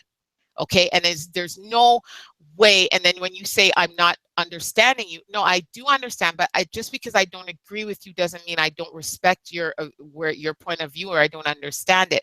But at the end of it, if you explaining, even you using your personal story, it's going to change the way I see things. It's not, but that's not that I'm not understanding you. It's just that, and here's my final point. I came in before this conversation, my point of view on that topic was just that I don't think anyone comes from someone doesn't have some type of connection, whatever it is. I can't explain it. I don't know the right term for it. I just don't believe that any of us come from two people and there's no kind of tie or connection or something to the people that we biologically came from.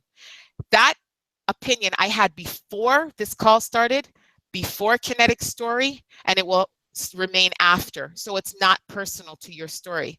And me sharing it, and nobody said that they don't understand. You said that. Sharing it is not challenging your personal experience. It's me explaining myself because I feel like I just want that to be clear. And I think if I had said this 45 minutes ago, I think it would have saved a lot of that. Nothing you said in that little spiel, nothing that you said in that little spiel has changed or like I fully understood what you said. I just didn't agree with it. What you said to me, exactly what I said to you 5 minutes ago about just because it doesn't mean that because I don't agree with you doesn't mean I don't understand you. I said that to you before you even said that to me. I said what it comes down to, Kiersey, is that simple. You know what? The fact remains is that you said that you believe that, my perspective, you believe that. So therefore, you know what? You still don't agree with me. But I said, that's what the fact remains that I'm telling you that this is how I feel and this is how it is for me. And you telling me, well, even though you believe that, it's still, you're basically essentially saying, even though you believe that, I don't see it that way and you're wrong. Not that, we just see it different. You're saying essentially, and if you listen to yourself on your tape, you're gonna say like, I'm gonna say, Kiersey, it's not that way for me. And you're gonna say, well, no, you're wrong. Like, no, I don't believe that. That's never once did you ever hear me, and nothing do I, in no way do I imply that you're wrong. I just don't agree with it. But it doesn't mean that am I the mediator for this? No, it doesn't mean that you're wrong. It means that I don't necessarily. That doesn't change how I look at things. There's no way that could happen. Like, the two people that come from somebody. You know what? This is what I believe, and this is how it is. No, you're wrong because you believe what you believe. I'm not saying you're wrong to believe for what you believe. You believe what you believe. No, you did say, and that's the beauty of this world. It doesn't matter what outside factors. Once we convince ourselves of something, and that actually, unfortunately, we didn't get to other topics because I wanted to touch on something that we can touch on it in a future show, and it was about a father and him basically speaking his children's future into existence. And I wanted to talk about Lonzo Ball and his father, and the crap that the father takes, or the feedback that he gets about speaking that his son's going to play for Lakers, and is he putting all this undue pressure on him to saying that his son is the best, saying that his son is better than Stephen Curry? Are you setting your son up for disappointment and disaster? And I wanted to touch on that. And it's like, how do you challenge someone who believes so strongly in what they believe? And it's like, whether or not even it plays out like that, and so it's funny. So I totally believe that we believe what we believe based on our, like you said, based on our experiences, limited or not. And so I don't challenge people on what they believe in their heart. But just because I have a different opinion or I have a different belief doesn't cancel out yours. So just because I feel mine is right, I'm not saying yours is wrong, because who knows this. And I'm open to knowing that maybe in 5 years, 10 years, I might change. My experience might change, and I might have a different belief on the same topic in 10 years. I'm open to that. But to this point, this is what I believe, and this is why, so I'm not saying that just my belief is the ultimate and the ultimate truth in this world. It's just my truth.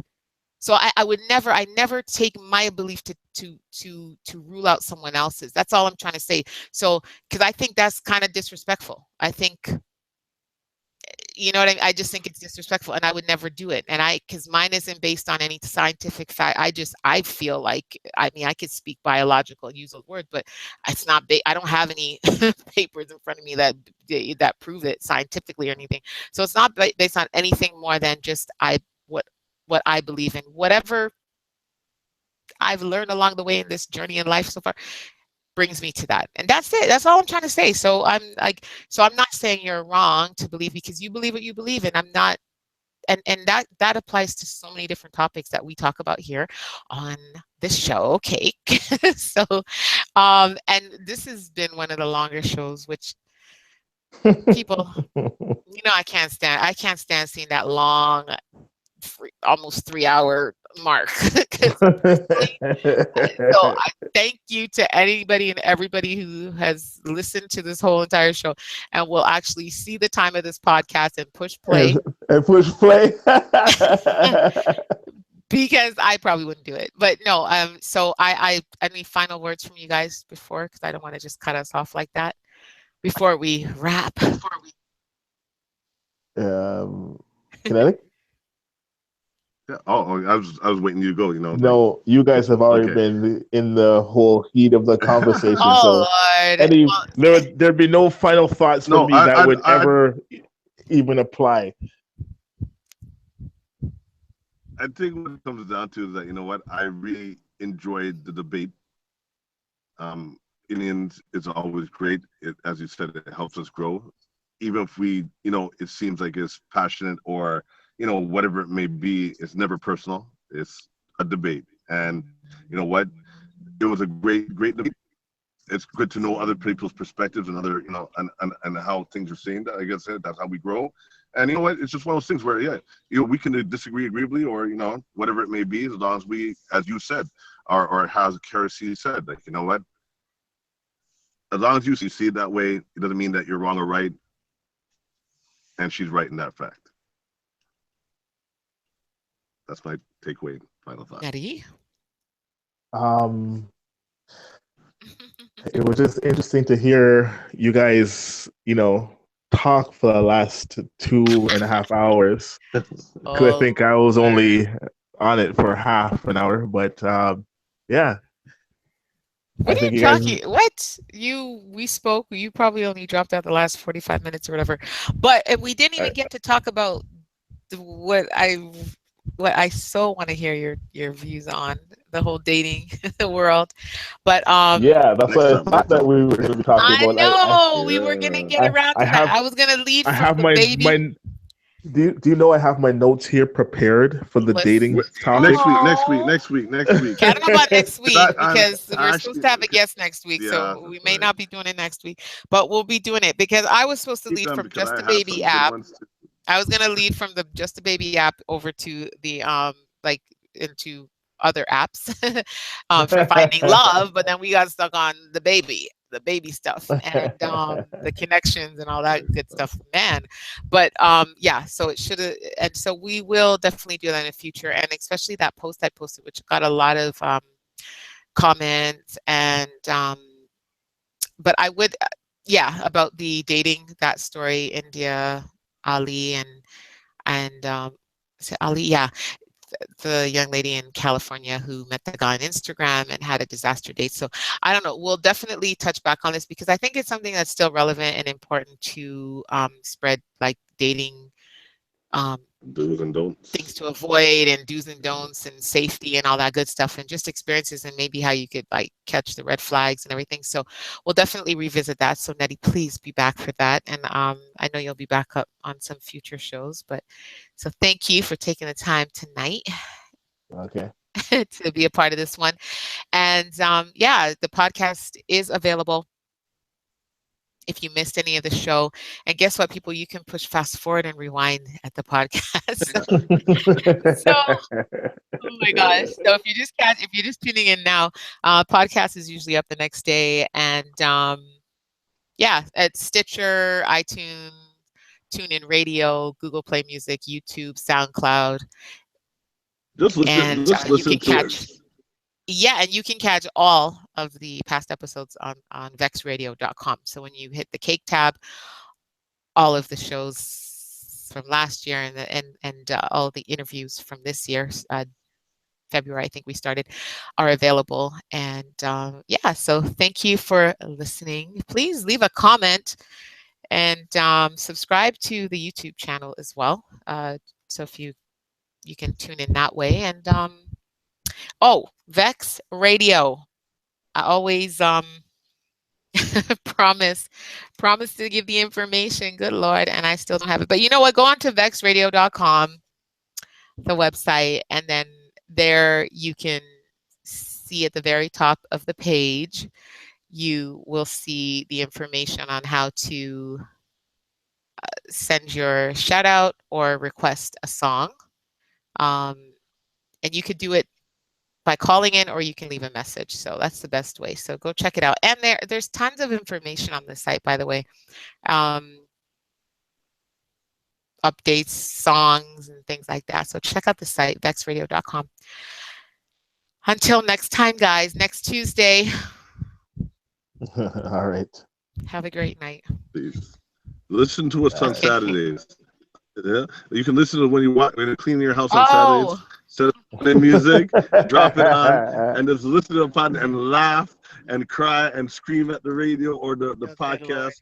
And leave a Just- comment. Leave a comment in the moment. You could just go onto the page and leave a comment. And you know what? Just so the phone number at 1-877 for anybody that's too lazy. 1-877-469-3016. Option 1 is for shout outs. Option 2 for requests. All righty. All right, I cool. can Okay, go ahead. guys. Peace. Yeah, that's it. And All Nettie, right. your Instagram. My Instagram is at 2nice photography. That's the professional one, and nice is spelled NYCE. So at 2 and the number 2 NYCE photography. 2nice photography. And of course, Cake with Care C, Twitter and Instagram. All right. Bye. Peace.